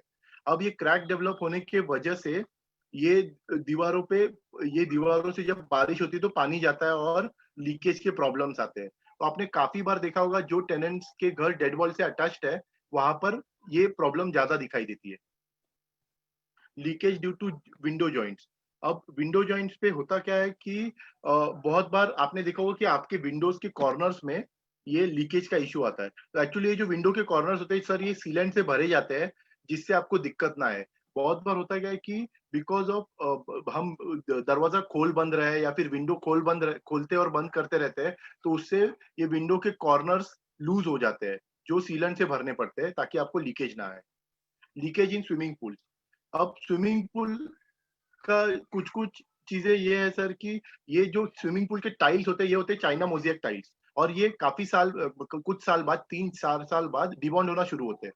अब डिबॉन्डिंग की वजह से क्या होता है, एक चाइना चिप निकल गया तो मल्टीपल वो जो चाइना चिप जहां से निकला है वहां से पानी अंदर चला जाता है स्विमिंग पूल का, और वो सारे चाइना चिप टाइल्स को डिबॉन्ड कराना शुरू होता है। या फिर जो ये जो वाटर आउटलेट्स है जहां से स्विमिंग पूल का पानी अंदर और बाहर जा रहा है, वो आउटलेट्स का कॉर्नर होता है, उसे सील करना होता है, वो सील बहुत बार हट जाता है, उससे भी लीकेज आता है। अदर थिंग इज बहुत सोसाइटीज क्या करते हैं, जब स्विमिंग पूल यूज नहीं करना है तो इसको स्विमिंग पूल को खाली रखते हैं। अगर आप स्विमिंग पूल को 4 या 5 दिन से ज्यादा खाली रखोगे सर, तो होता क्या है, ये एक्चुअली इसके नीचे जो इसको बैक फिलिंग से भरा जाता है स्विमिंग पूल को। तो 5-6 दिन से ज्यादा जब आप खाली रखना शुरू करते हैं तो स्विमिंग पूल में पोर वॉइड जमा होना चालू होते हैं, जिससे फिर ये डिबॉन्डिंग होकर लीकेज के इश्यूज आते हैं। तो ये कुछ कारण है स्विमिंग पूल की वजह से। और leakage due to plumbing defects, अभी प्लम्बिंग लाइन में सर क्या होता है, एक तो जैसे मैंने कहा जीआई पाइप, बहुत सारे सोसाइटीज में अभी भी जीआई पाइपिंग है। तो जीआई पाइपिंग से सर, जीआई पाइपिंग का लाइफ कम होता है और उसमें रस्टिंग शुरू हो जाता है। ठीक है, फिर बहुत बार क्या होता है कि ये देखिए जैसे यहाँ पर है, अभी ये कोई फ्लैट है जिसने जीआई, ये सोसाइटी ने प्लम्बिंग करवा दिया था, मगर कोई इंडिविजुअल फ्लैट है जिसने अपना प्लम्बिंग लाइन मेन लाइन से कनेक्ट करा दिया, और ये जो फिलिंग है, जो प्लास्टरिंग है, वो काम ठीक से हुआ नहीं है। अभी ये गैप की वजह से यहाँ से पानी अंदर जाना शुरू हो जाएगा। तो ये कुछ छोटी छोटी चीजें जो हम आइडेंटिफाई करके चेक करते हैं। अभी ये देखिए यहाँ पर भी ये टेरेस पे पाइपिंग प्लम्बिंग लाइन है जहां से ये लीकेज आ रहा है, जिसकी वजह से दिक्कत देगी हो सकती है। Leakage from podium and basement, अब अगर आप पोडियम, ये सबसे ज्यादा जो प्रॉब्लम्स आते हैं सर, जो सोसाइटीज के पोडियम्स है और जिसके अंडरग्राउंड मतलब पोडियम के नीचे पार्किंग है, उस पे लीकेज मेजरली आता है construction joint and expansion joint से।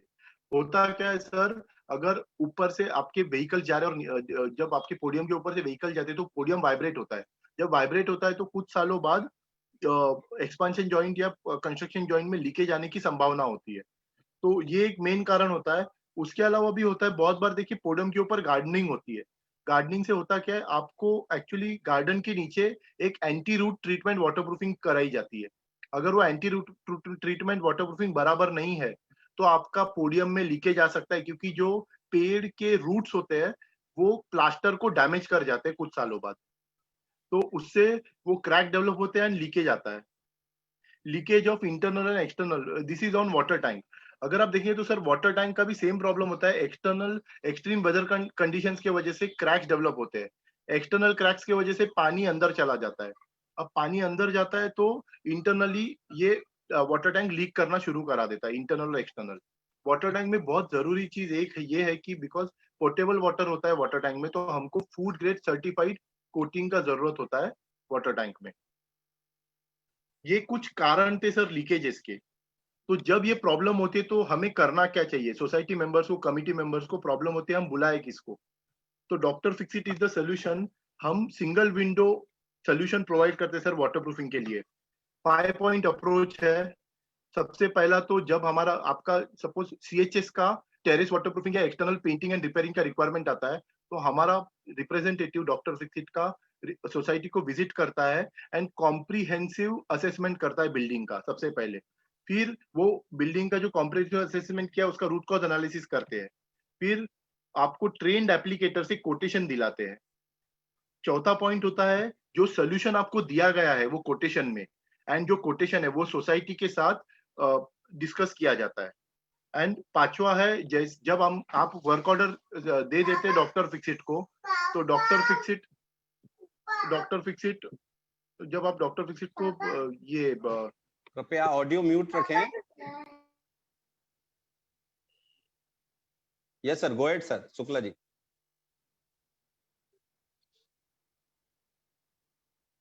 रोहन जी आपका ऑडियो नहीं आ रहा। सॉरी, यस जस्ट एक मिनट सर, एक मिनट। यस। तो पांचवा जो चीज होती है वो सबसे इंपॉर्टेंट चीज है। एक बार वर्क ऑर्डर अलोकेट हो जाता है एप्लीकेटर को, तो देखिए ये डॉक्टर फिक्सिट के ट्रेन्ड एप्लीकेटर होते हैं, हम इन्हें रिकमेंड करते हैं। They undergo training. Doctor Fixit is the only company who undertake training for water proofing at different levels for applicators. So just एक minute sir, I am sorry for the disturbance. Yes.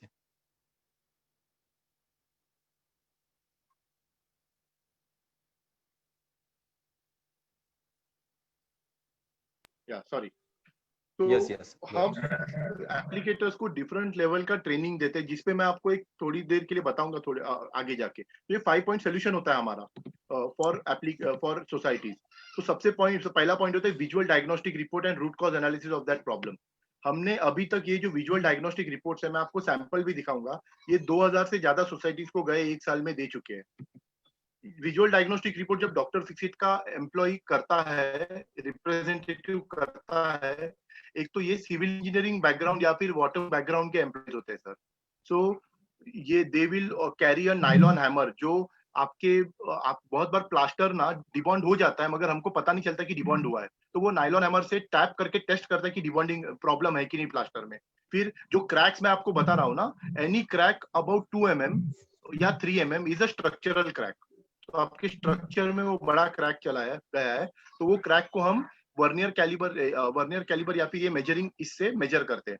मॉइस्चरोमीटर, अभी बहुत बार क्या होता है surface पे moisture है कि नहीं, ये चेक करने के लिए हमारे रिप्रेजेंटेटिव के पास मॉइस्चर मीटर भी होता है। और भी टूल्स होते हैं उसके पास। There are 16 different tools that he has जब वो इंस्पेक्ट करता है। And there is something called as advance diagnostic which is called IR thermography camera. ये सर पेड सर्विस है, एडवांस डायग्नोस्टिक सर्विस, उसका भी मैं आपको एक ब्रीफ दूंगा।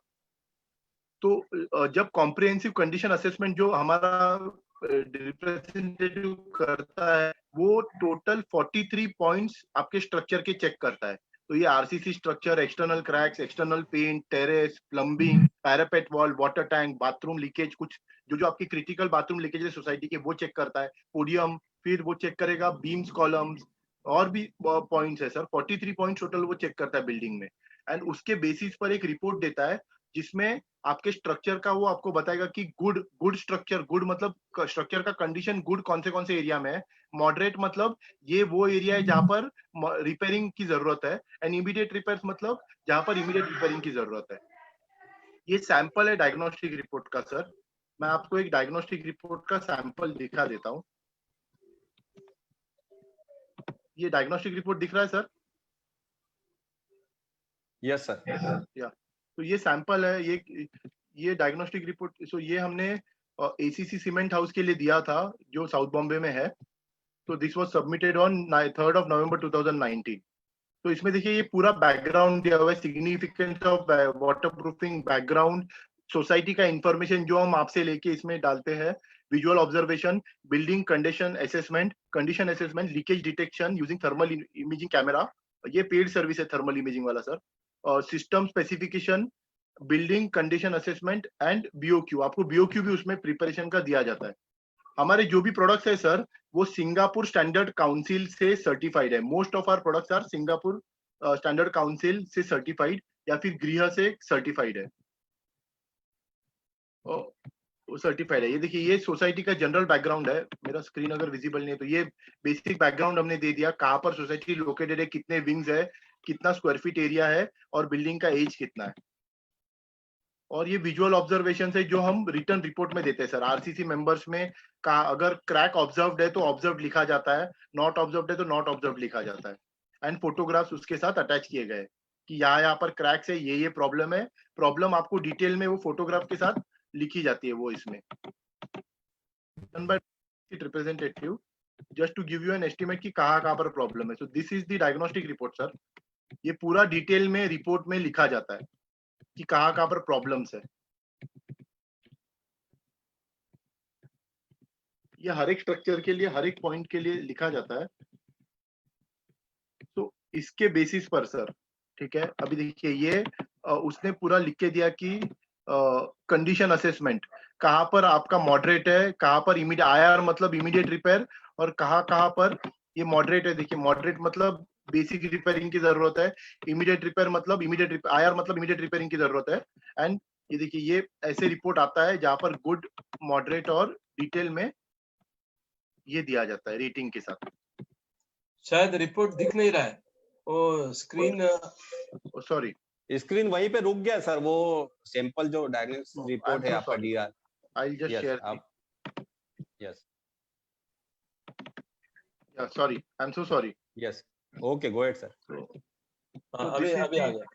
ये डायग्नोस्टिक रिपोर्ट है सर कंपनी का हमारे। तो ये रिपोर्ट आता है वो, ठीक है। तो ये रिपोर्ट में अगर आप देखेंगे तो ये देखिए ये एसीसी सीमेंट हाउस का हमने कराया था, ठीक है। पूरा रिपोर्ट का डिटेल फोटोग्राफ्स के साथ है। अभी इसमें सारा डिटेल है सब्जेक्ट में, significance of waterproofing, it's background, visual assessment, detection, सारा डिटेल दिया है पेज नंबर के साथ।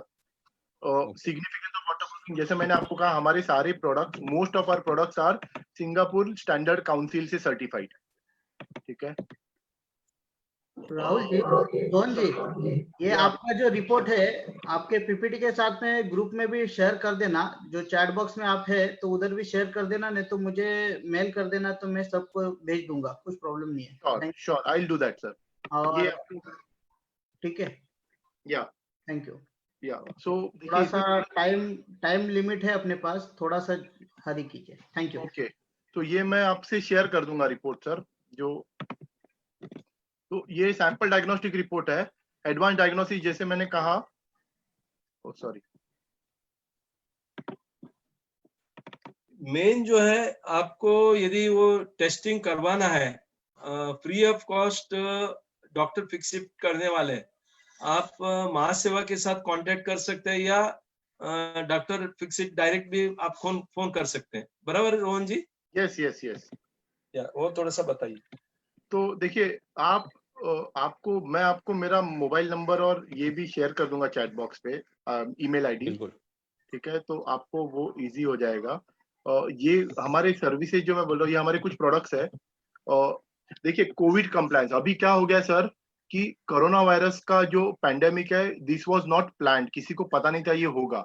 अभी हो क्या गया, सोसाइटीज भी डर रहे हैं कि भाई मेरा अगर प्लम्बिंग का काम है या मेरा टेरेस वाटरप्रूफिंग का काम है, एक्सटीरियर वाटरप्रूफिंग का काम है, तो सेफ्टी नॉर्म्स कोई फॉलो नहीं करेगा, हमको पता नहीं काम कैसे करना है।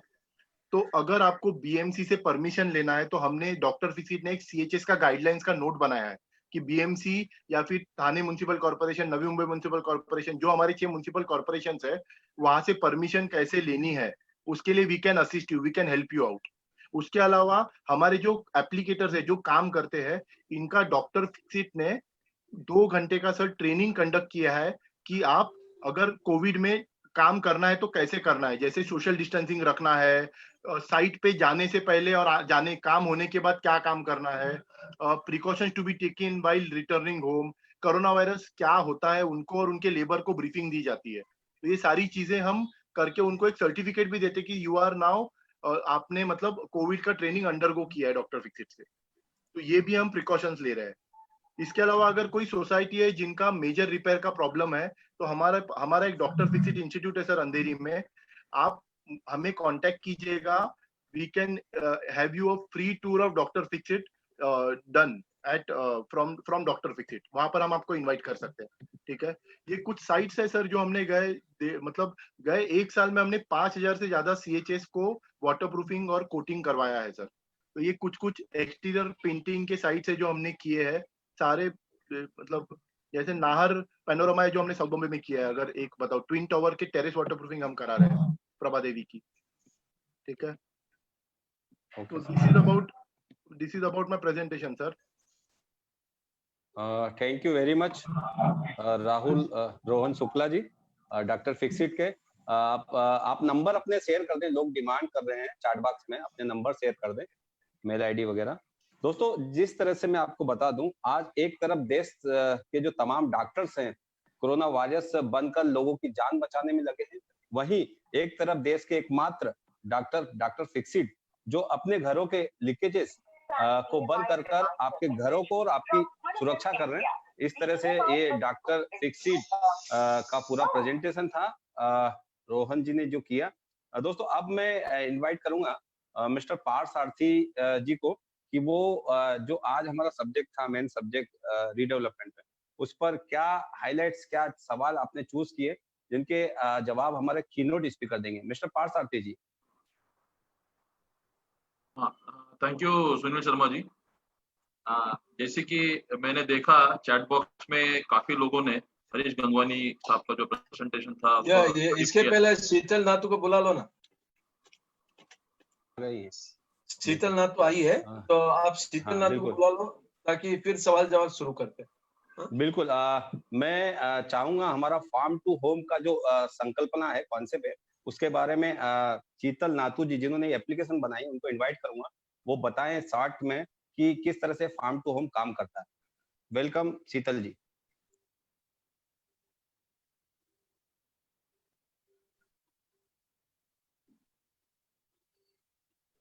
शीतल नातू जी। आप हमेशा बंद कर देते हैं हमारी आवाज। हमने तो बंद नहीं किया आपकी आवाज। Yes, welcome. ओके, नमस्ते everybody. So farm to home ये संकल्पना कोविड के लिए राहत दिलाने के लिए ही हमने शुरू की है। ये संकल्पना महासेवा की है। श्री रमेश प्रभु, जैसे आप सब जानते हैं, that he's very aggressor in solving all kind of society problems. Good morning. जब सोसाइटी को इसेंशियल, यस सर, बोले यस, गो अहेड जब सोसाइटीज को इसेंशियल कमोडिटीज की दिक्कत आने लगी, तो हमने महासेवा ने ये भी उपक्रम स्टार्ट किया to get essential commodities through this application. इस एप्लीकेशन का नाम है farm2home.online and it is available on Google Play store. जैसे आप कोई भी ई कॉमर्स प्लेटफॉर्म पे शॉपिंग करते हैं, वैसे ही आपको इस एप्लीकेशन को डाउनलोड करना है और वहां पे अपना सोसाइटी को सर्च करना है। अगर आपकी सोसाइटी दिखे तो आपका ऑर्डर प्लेस करना है, या तो फिर नहीं दिखे आपकी सोसाइटी तो शायद रजिस्टर्ड नहीं है, तो आपको कृपया करके एक रजिस्टर कर देना है।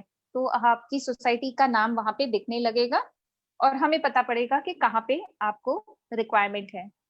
अभी फार्मर्स की दिक्कत भी बहुत ज्यादा है। जैसे वो APMC का मार्केट कुछ दिनों के पहले बंद था, तो उनको सामान लाने में छोटी छोटे जगह पे बहुत दिक्कत आ रही थी, तो उनको चाहिए बड़ी order. So anything above 100 flats, 200 flats above, तो ऐसी सोसाइटी के चेयरमैन या तो फिर उनकी ऑफिस बेयरर्स को मेरी रिक्वेस्ट है कि आप हमें कांटेक्ट करें और आपका प्रोड्यूस और farm produce directly coming from the farms, उसका प्रोड्यूस आपकी सोसाइटी में सर्कुलेट करने के लिए हमें मदद करें। तो यहाँ पे जैसे सारे लोगों का जो भी ऑर्डर है वो कलेक्ट होके बैक एंड पे एक बल्क ऑर्डर बन जाता है। सो ये बल्क ऑर्डर कोई भी फार्मर को बल्क ऑर्डर जैसे उसको ट्रीट करते हैं, तो वो बहुत अच्छी तरह उसको वॉल्यूम मिल जाता है, वो वॉल्यूम आपके दरवाजे तक ले आ सकता है। And all this gets packed and it comes to you. Packed इसलिए क्योंकि कोविड के लिए we don't want people touching the vegetables, we don't want too many people handling it, तो इसीलिए वो पैक करके हमने आपके लिए ये सुविधा कर रखी है। इवन मनी ट्रांजैक्शन की भी जरूरत नहीं है, you should not exchange money. तो हमने उसको ऑनलाइन डिजिटल पेमेंट की भी फैसिलिटी दे रखी है। So what ever you need, keeping the social distancing and keeping all the protocols that are required to give us good health, तो उसके लिए it is necessary। अभी तो जैसे everybody knows all the lockdown has opened up and the fear of getting contamination into our homes has increased several folds, so it becomes also important that we take care of our own selves। तो इसे हमारी initiative को आपका support मिले, आपका हमें प्रोत्साहन मिले, ताकि all farm fresh things come to your home, तो it can help the farmers as well. You as individuals can also contribute. जैसे रूरल में भी दिक्कत है, अर्बन सिटीज में भी दिक्कत है, but we have to go hand in hand. तो उनकी भी परेशानी कम हो, उनका भी प्रोड्यूस उसको पैसे मिले या तो फिर उसको वैल्यू आए, इसलिए हमें भी उतनी ही कंट्रीब्यूट करना है एंड जागरूक रहना है।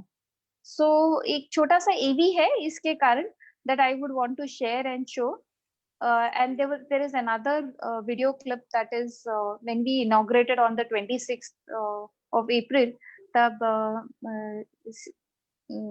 our industry minister, Maharashtra के industry minister Subhash Desai sir has said a few good things। ये दोनों चीज I will want to share with you people।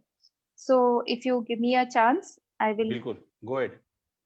विशाल बामणे हमारे सहयोगी अलो करें शेयर स्क्रीन के लिए।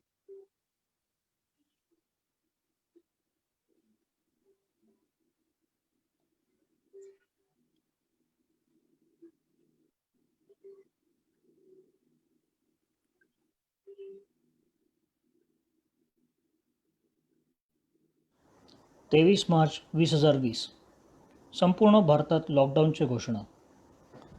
15 एप्रिलपर्यंत परिस्थिती सुधारण्याची शक्यता। Panvel market yard, Pune market yard बंद। फळे पालेभाज्या यांची वाहतूक होत नाही आहे। शेतात शेतीमाल तयार होतोय पण तो नेता येत नाही, तर दुसरीकडे बाजारात भाजीपालाच नाही अशी परिस्थिती। यावर काहीतरी मार्ग काढलाच पाहिजे। यातूनच श्री रमेश प्रभू सर यांच्या कल्पनेतून फार्म टू होम ऑनलाईन या संकल्पनेचा जन्म झाला। त्याला प्रत्यक्ष उतरवण्याचे श्रेय जाते शीतल नातू व त्यांच्या टीमला। 15 दिवस रात्र मेहनत करून अनेक तज्ज्ञांचं मार्गदर्शन घेऊन त्यांनी ग्राहक ते शेतकरी यांना जोडणारा एक महत्त्वाकांक्षी डिजिटल दुवा तयार केला। या दुव्याद्वारे आता शेतकरी आपला माल थेट प्रत्यक्ष निर्धारित केलेल्या हाऊसिंग सोसायटींपर्यंत अत्यंत सुरक्षितपणे घेऊन जाऊ शकतो। घर बसल्या एका ॲपद्वारे प्रत्येक ग्राहक आपला हव्या असलेल्या मालाची नोंदणी करतात। या मालाची एकत्रित नोंदणी महासेवक किंवा नेमून दिलेल्या स्वयंसेवी संस्था ह्यांच्याकडे ती येते। तो त्या मागणीची बाजारभाव व लागणाऱ्या गाडीची व्यवस्था व टोटल किती माल आहे ह्याचे एकत्रितपणे वर्गवारी करून ती यादी शेतकऱ्यांकडे सुपूर्द करतात। सोसायटीवर आलेले हे वर्गीकरण मालाची व्यवस्था करायला शेतकऱ्यांना अत्यंत सोयीचे पडते। दुसऱ्या दिवशी सोसायटीमध्ये जाऊन या मालाची डिलिव्हरी करता येते। माल जेव्हा ग्राहकांना पोहोचतो तेव्हा ते सेम ऑनलाईन पेमेंट पद्धतीने सुपूर्द केले जातात। काही दिवसांपूर्वी स्वप्नवत वाटणारी ही गोष्ट आता प्रत्यक्षात उतरली आहे। आंबे, द्राक्ष, कलिंगड, फळभाज्या यांची विक्री पुणे, मुंबई यासारख्या ठिकाणी सुरू होत आहे। अधिकाधिक सोसायटी या उपक्रमात सहभागी होत आहेत। योग्य बाजारभाव, संपूर्ण पारदर्शकता व संपूर्ण मालाचे वितरणाची हमी देणारा हा प्लॅटफॉर्म शेतकऱ्यांसाठी वरदानच ठरणार आहे। तर मग गड्यांनो, वाट कसली बघताय? आजच फोन करा आणि काम सुरू करा। लगेचच काम सुरू करणं महत्त्वाचं आहे। आणि देसाई साहेब, आपण हा जो उपक्रम घेतलेला आहे त्यामुळे we are building missing link between the farmers and consumers. जे एपीएमसी आहे की कृषी उत्पन्न बाजार समिती, ती सुरू होण्यासाठी खूप प्रयत्न झालेले आहेत आणि चालू पण आहे। तरी सुद्धा त्यांना काही अडचणी येतात। आणि त्याच्यामुळे काही वेळा माणसं मिळणं किंवा इतर काही अडचणीमुळे 100% कृषी उत्पन्न बाजार समितीतून सेवा मिळायला थोडासा वेळ लागतोय.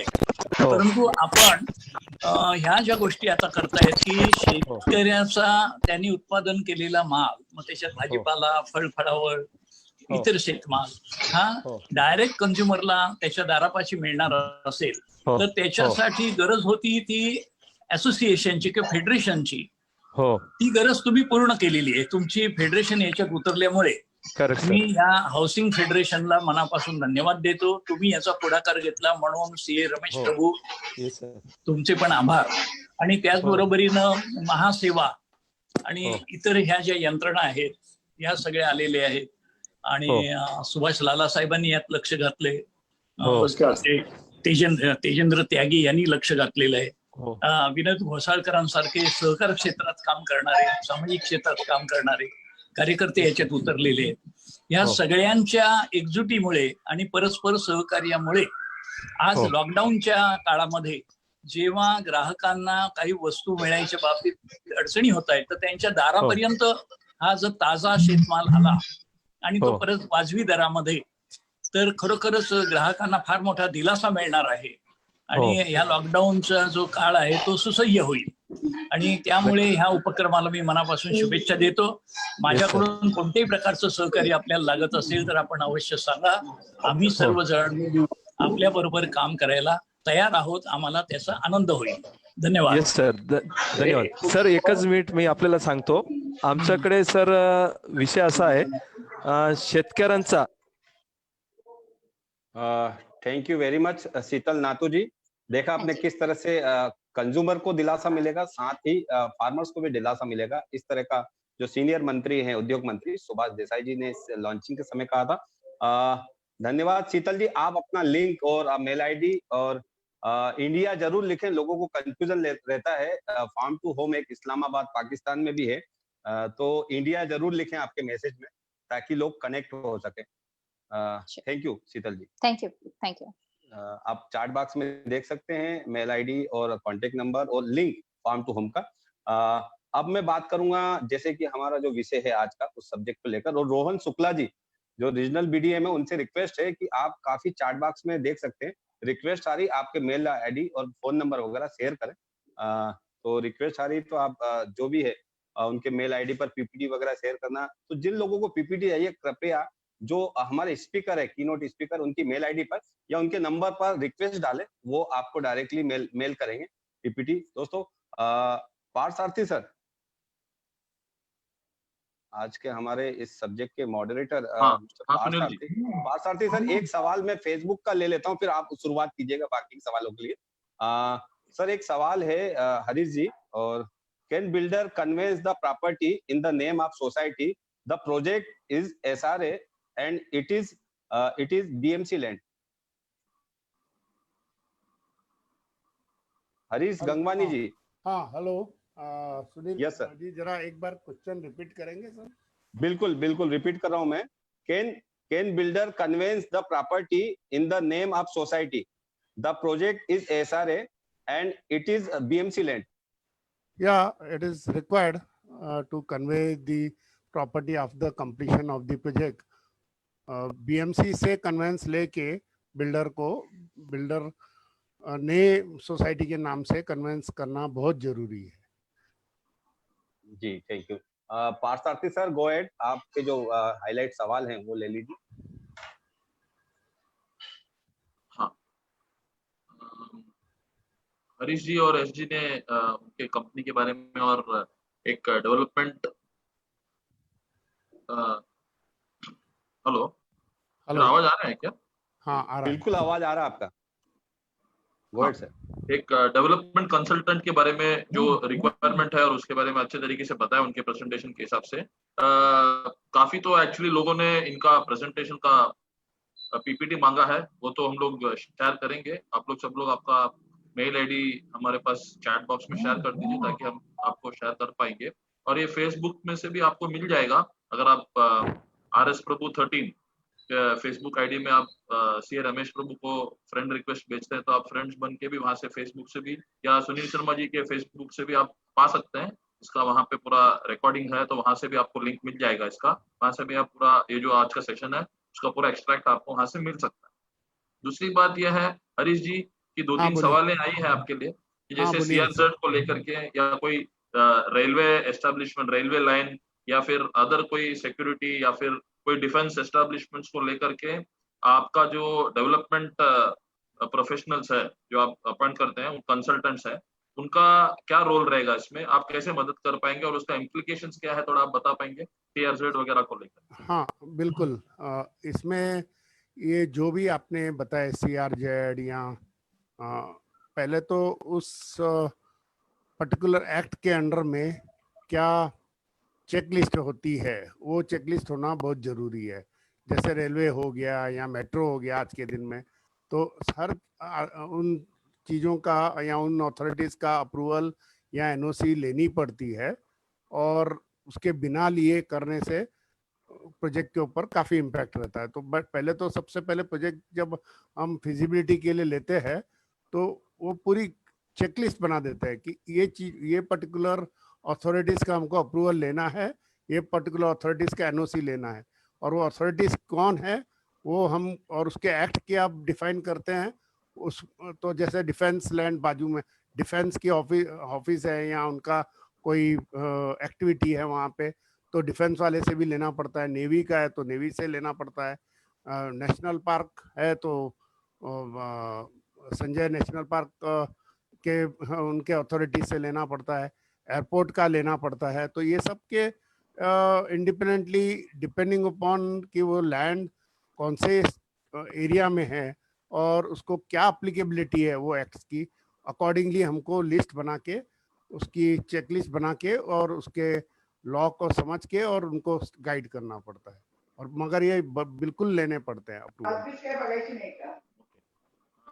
थैंक यू हरीश जी। दूसरा सवाल ये उठता है कि अगर PMC है, एक किसी ने कोई सोसाइटी ने उसके 79A प्रोसीजर्स को फॉलो करके अगर PMC को अपॉइंट करने का एक प्रावधान है उसके अंदर स्पेशल जनरल बॉडी मीटिंग में, तो वहां पे उन लोग डेवलपमेंट कंसल्टेंट को कैसे अपॉइंट कर पाएंगे सर? ये एक सवाल है, तो आप उस पर थोड़ा सा लाइट डालेंगे प्लीज।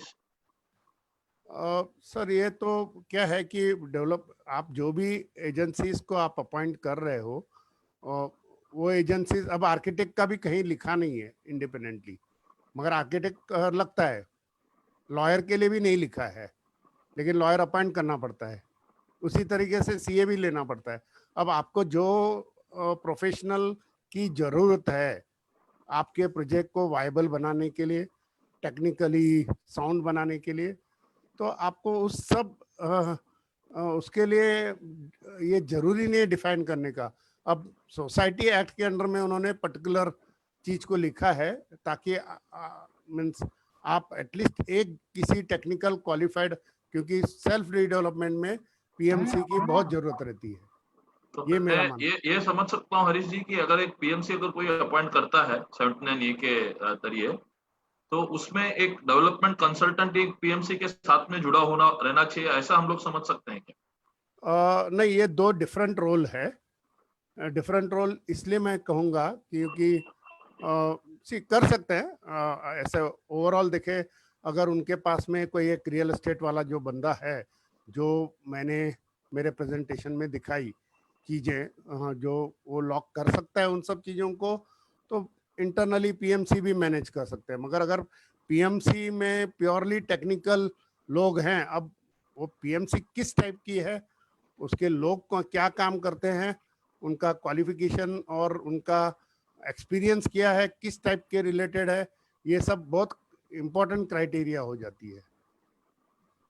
तो इसका मतलब ये है कि एक PMC में ज्यादातर ऐसा हम समझ जाए कि हर PMC को एक डेवलपमेंट कंसल्टेंट की भी जरूरत है साथ साथ में, क्योंकि जैसा अभी हरीश जी ने बताया कि सिर्फ टेक्निकलिटीज को छोड़ करके बाकी जो सेल्स। एक मिनट पार्था जी, मैं थोड़ा इसमें ऐड करना चाहूँगा, बहुत इम्पोर्टेंट है।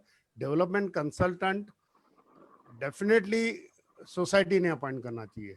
डेवलपमेंट कंसल्टेंट का जो रोल है वो eyes and ears of the society है, बेसिकली इन ब्रीफ बोलूं तो। और तो शायद वो ब्रिज बनता है सोसाइटी और PMC के बीच में।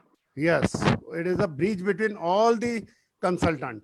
अगर आप किसी ने प्रेजेंटेशन ढंग से देखा हो तो डेवलपमेंट कंसल्टेंट पूरी टीम को कंट्रोल करता है और पूरी टीम को कोऑर्डिनेट करके वो एक रिपोर्ट जनरेट करता है which gives a comprehensive report to the managing committee for their decision making on financial and technical issues. Right sir, thanks for giving this clarity. जैसा हम लोग हर समय बोलते हैं कि any work which is well begun is half done, तो इसके हिसाब से एक डेवलपमेंट कंसल्टेंट हर सोसाइटी अगर अपॉइंट करती है और उसके जरिए उसका हेल्प लेकर के अगर बाकी सेल्फ डेवलपमेंट एक्टिविटी में जाता है तो काफी इसमें मुझे लगता है कि सोसाइटी का जो बाकी के जो प्रॉब्लम्स या चैलेंजेस जो फेस करते हैं उन लोग वो मिनिमाइज करा सकते हैं. और मेरे ख्याल से ज्यादा तो आपके प्रेजेंटेशन सेल्फ एक्सप्लेनेटरी था, तो शायद ज्यादा लोगों को आपको प्रेजेंटेशन की जरूरत हो तो आप प्रेजेंटेशन थोड़ा शायद कर दीजिएगा. हाँ, श्योर सर. सिवाय हमने क्वेश्चंस तो ले लिए, 2-3 जी क्वेश्चंस थे, उससे ज्यादा नहीं थे. Sunil ji, you can take over. Yes sir. Yes, thank you very much Parthasarathy ji. अब मैं मिस्टर अकेरकर हैं, यस अकेरकर जी को इनवाइट करूंगा KCPL और उनसे पूछूंगा कि क्या कुछ ऐसे आप हाइलाइट्स किए वो क्योंकि 5. हाँ सुनील जी, एक बताइए. हेलो. हाँ बोलिए. एक क्वेरी आई थिंक मैंने चैट बॉक्स में रखी थी. इट वाज रिलेटेड बताइए. Height of the building with the size of the plot. कुछ रिलेशन है क्या रीडेवलपमेंट में एज पर BMC rules? Yes Harish ji बताइए.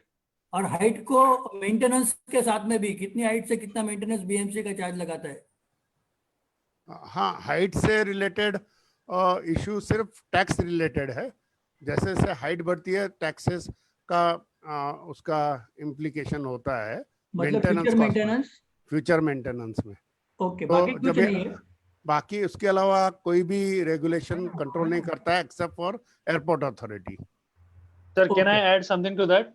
या प्लीज. हाँ सर, आपने सवाल पूछा, आपका नाम क्या है? Sorry sir. किरीट दवे. हाँ सर, मिस्टर दवे. सो जो डेवलपमेंट कंट्रोल रेगुलेशंस है 2034, उसमें जो DC रेगुलेशन 30 है, हरीश जी ने अपने टास्क अपने स्लाइड में मेंशन किया था, उसमें टेबल 12 में अभी अकॉर्डिंग टू द लेटेस्ट ये कि the development the plot area आपने पूछा. So plot area is nothing but when you find out the जब रीडेवलपमेंट होता है तो जो बिल्ट अप एरिया आएगा कैलकुलेट करके, that will be depending on the plot area and not the of course it will then be dependent on the height of the building. Not directly, ऐसा कुछ direct limitation नहीं है, लेकिन it is according to the road width. Okay. And it is also a summation of the basic zonal FSI, the premium or the incentive FSI and the TDR. तो ये तीनों add करके जो FSI आता है, that you multiply with the plot area and get a built up area.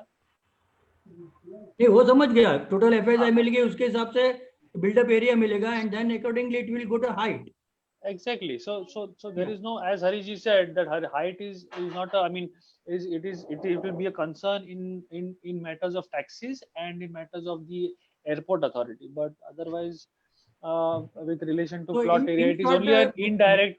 Maintenance में property tax में बहुत ज्यादा फर्क नहीं है हाइट के ऊपर, मतलब. हेलो. हाँ दवे साहब, नहीं उतना फर्क नहीं पड़ता है, बहुत माइनर फर्क पड़ता है. या बिकॉज एक दो सोसाइटी के बात में मेरा आर्ग्यूमेंट कर रहे थे कमिटी वाले कि नहीं हम इतने ऊपर से जाएंगे तो मेंटेनेंस बढ़ जाएगा, तो मेंबर्स लोग विल ऑब्जेक्ट. इसके हिसाब से maintenance cost in terms of overall maintenance का बात कर रहे होंगे वो. अच्छा. विच इज जैसा स्वीपर रहेगा या क्लीनिंग है या आपका रेगुलर मेंटेनेंस ऑफ पाइपलाइन है, जो अगर हाइट है तो उसको आपको प्रोविजन करने पड़ेंगे और उस हाइट पे काम करने के लिए कॉस्ट लगती है. ओके.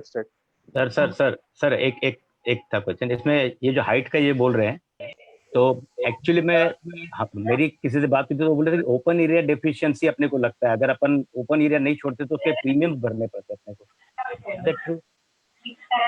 या सुनील जी, आपका क्वेश्चन बहुत वैलिड है कि कॉर्पोरेशन ने डिफाइंड सेटबैक्स रखे हैं और वो सेटबैक्स छोड़ के अगर हम अपनी हाइट को बना लेते हैं तो हमें वो कोई प्रीमियम नहीं भरना पड़ता है, मगर अगर कोई शॉर्टेज होता है तो शॉर्टेज की एग्जैक्ट कैलकुलेशन करके हमें वो प्रीमियम भरना पड़ता है, और वो परमिसिबल भी है। अगर हमारे दोनों तरफ रोड है और जहाँ से फायर ब्रिगेड को अटेंड हो सकता है तो वो कर सकते हैं। यस यस यस, उसके लिए हाइट अपन ले सकते हैं ताकि अपने को ओपन एरिया उतना ज्यादा मिले। Right right right. क्योंकि कई जगह पे पहले हुआ था कि एक प्लॉट में 2 टावर खड़े कर दिए, एक शिफ्टिंग का दे दिया और एक सेलेबल कर दिया, पर ओपन एरिया छोड़ा नहीं, तो उसके प्रीमियम फिर उनको टाइम पे भरने पड़े थे। हाँ सर, इसके कारण उसमें एक और चीज मैं आपको ऐड करूंगा कि जब आप 2 टावर बनाते हो तो 2 टावर के बीच में की भी एरिया को छोड़ना पड़ता है, वो भी डिफाइंड है। तो पॉइंट ये है कि आप अगर विंग बना दो बिना बीच में गैप के और दोनों को सेग्रीगेट कर दो, ए विंग और बी विंग करके, कि एक में रिहैब आ जावे और दूसरे में तो एसेलेबल, तो उसमें आपको काफी बेनिफिट होगा। बराबर, of course case to case basis है इसका, ये स्टैंडर्ड आंसर नहीं हो सकता है। हाँ, तो अदर एस्पेक्ट्स भी देखने पड़ेंगे। तो हाँ, ये एक्चुअली उस सिनेरियो में था कि पहले जितने भी डेवलपमेंट्स लोगों ने लिए वो पहले सब लोगों ने उसको बाइफरकेट कर दिया था कि एक को रिहैब कर दिया और दूसरे टावर को सेलेबल रख दिया। पहले ऐसे करते थे, उसमें लोग उसमें प्रॉब्लम में आते थे। करेक्ट।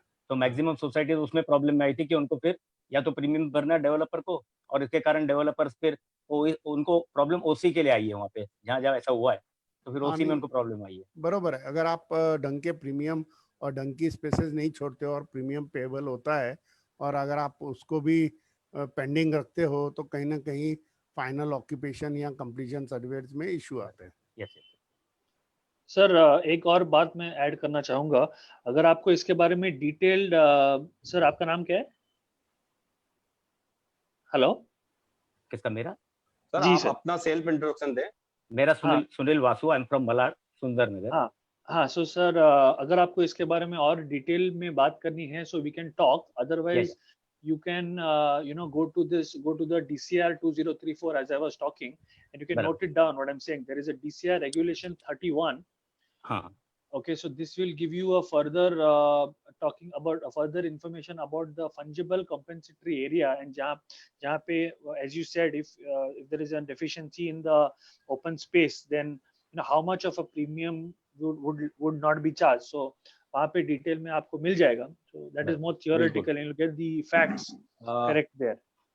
बिल्कुल मिस्टर यस अकेर का टाइम हमारा हो चुका है, एक बज चुका है, तो आज की इस वेबिनार की कॉन्फ्रेंस को हम लोग और पीपीटी का जहाँ तक सवाल है, मेरा हरीश जी से रिक्वेस्ट है कि जो मेल आईडी आई है, रिक्वेस्ट आई है, कृपया वो मेल आईडी आप ले लें और तमाम जो लोग हैं हमारे पार्टिसिपेट उनको पीपीटी शेयर कर दें और अपने कॉन्टेक्ट नंबर वगैरह जो है आपके मेल आईडी वो शेयर कर दें, ताकि इन फ्यूचर यदि आपसे वो टच होना चाहते, कनेक्ट होना चाहते तो कनेक्ट हो सकते हैं।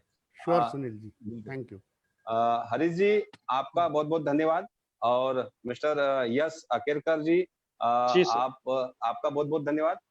Thank you sir, thank you for calling us, having us. सारथी जी आपका भी बहुत बहुत धन्यवाद, और रोहन शुक्ला जी जो डॉक्टर फिक्सिस्ट थे उनका भी बहुत बहुत धन्यवाद। आज के तमाम जो स्पीकर थे उन सभी का मैं धन्यवाद देते हुए, पार्टिसिपेट जितने लोग हैं दोस्त संयम से जिन्होंने सुना और सवाल किया वो रुके रहे, उन सभी का धन्यवाद तहे दिल से महासेवा और MNS मीडिया न्यूज सर्विस की तरफ से करता हूं मैं।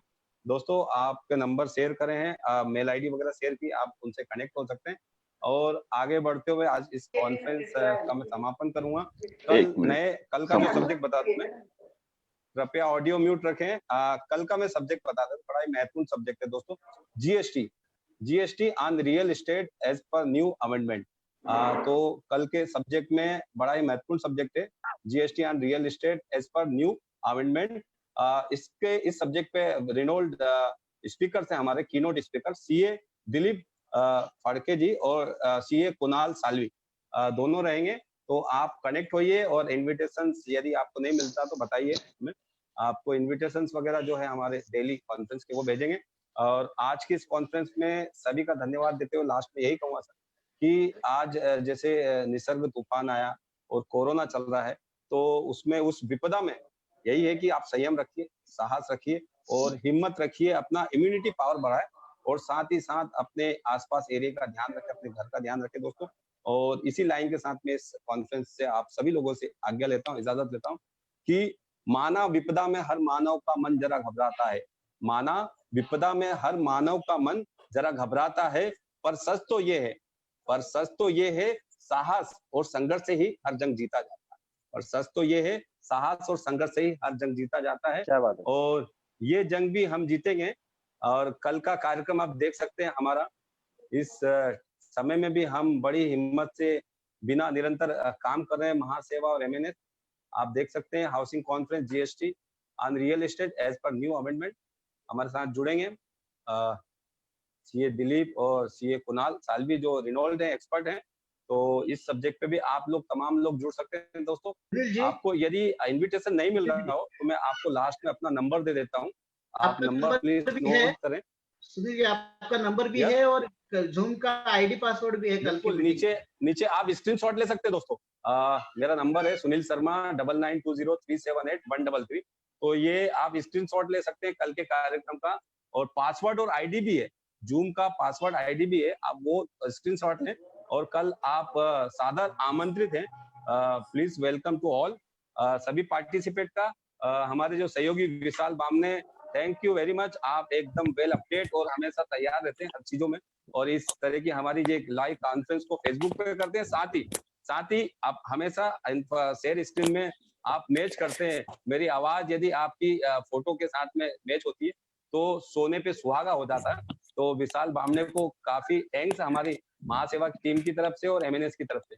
धन्यवाद सभी का, थैंक्स टू ऑल। आज की कॉन्फ्रेंस में आज इतना ही, कल फिर मिलेंगे 11 बजे नए विषय के साथ, नए सब्जेक्ट के साथ। दोस्तों आपके दोस्त और होस्ट को दीजिए इजाजत, जब तक के लिए नमस्कार, thanks to all. Thank you sir, thank you. Thank you.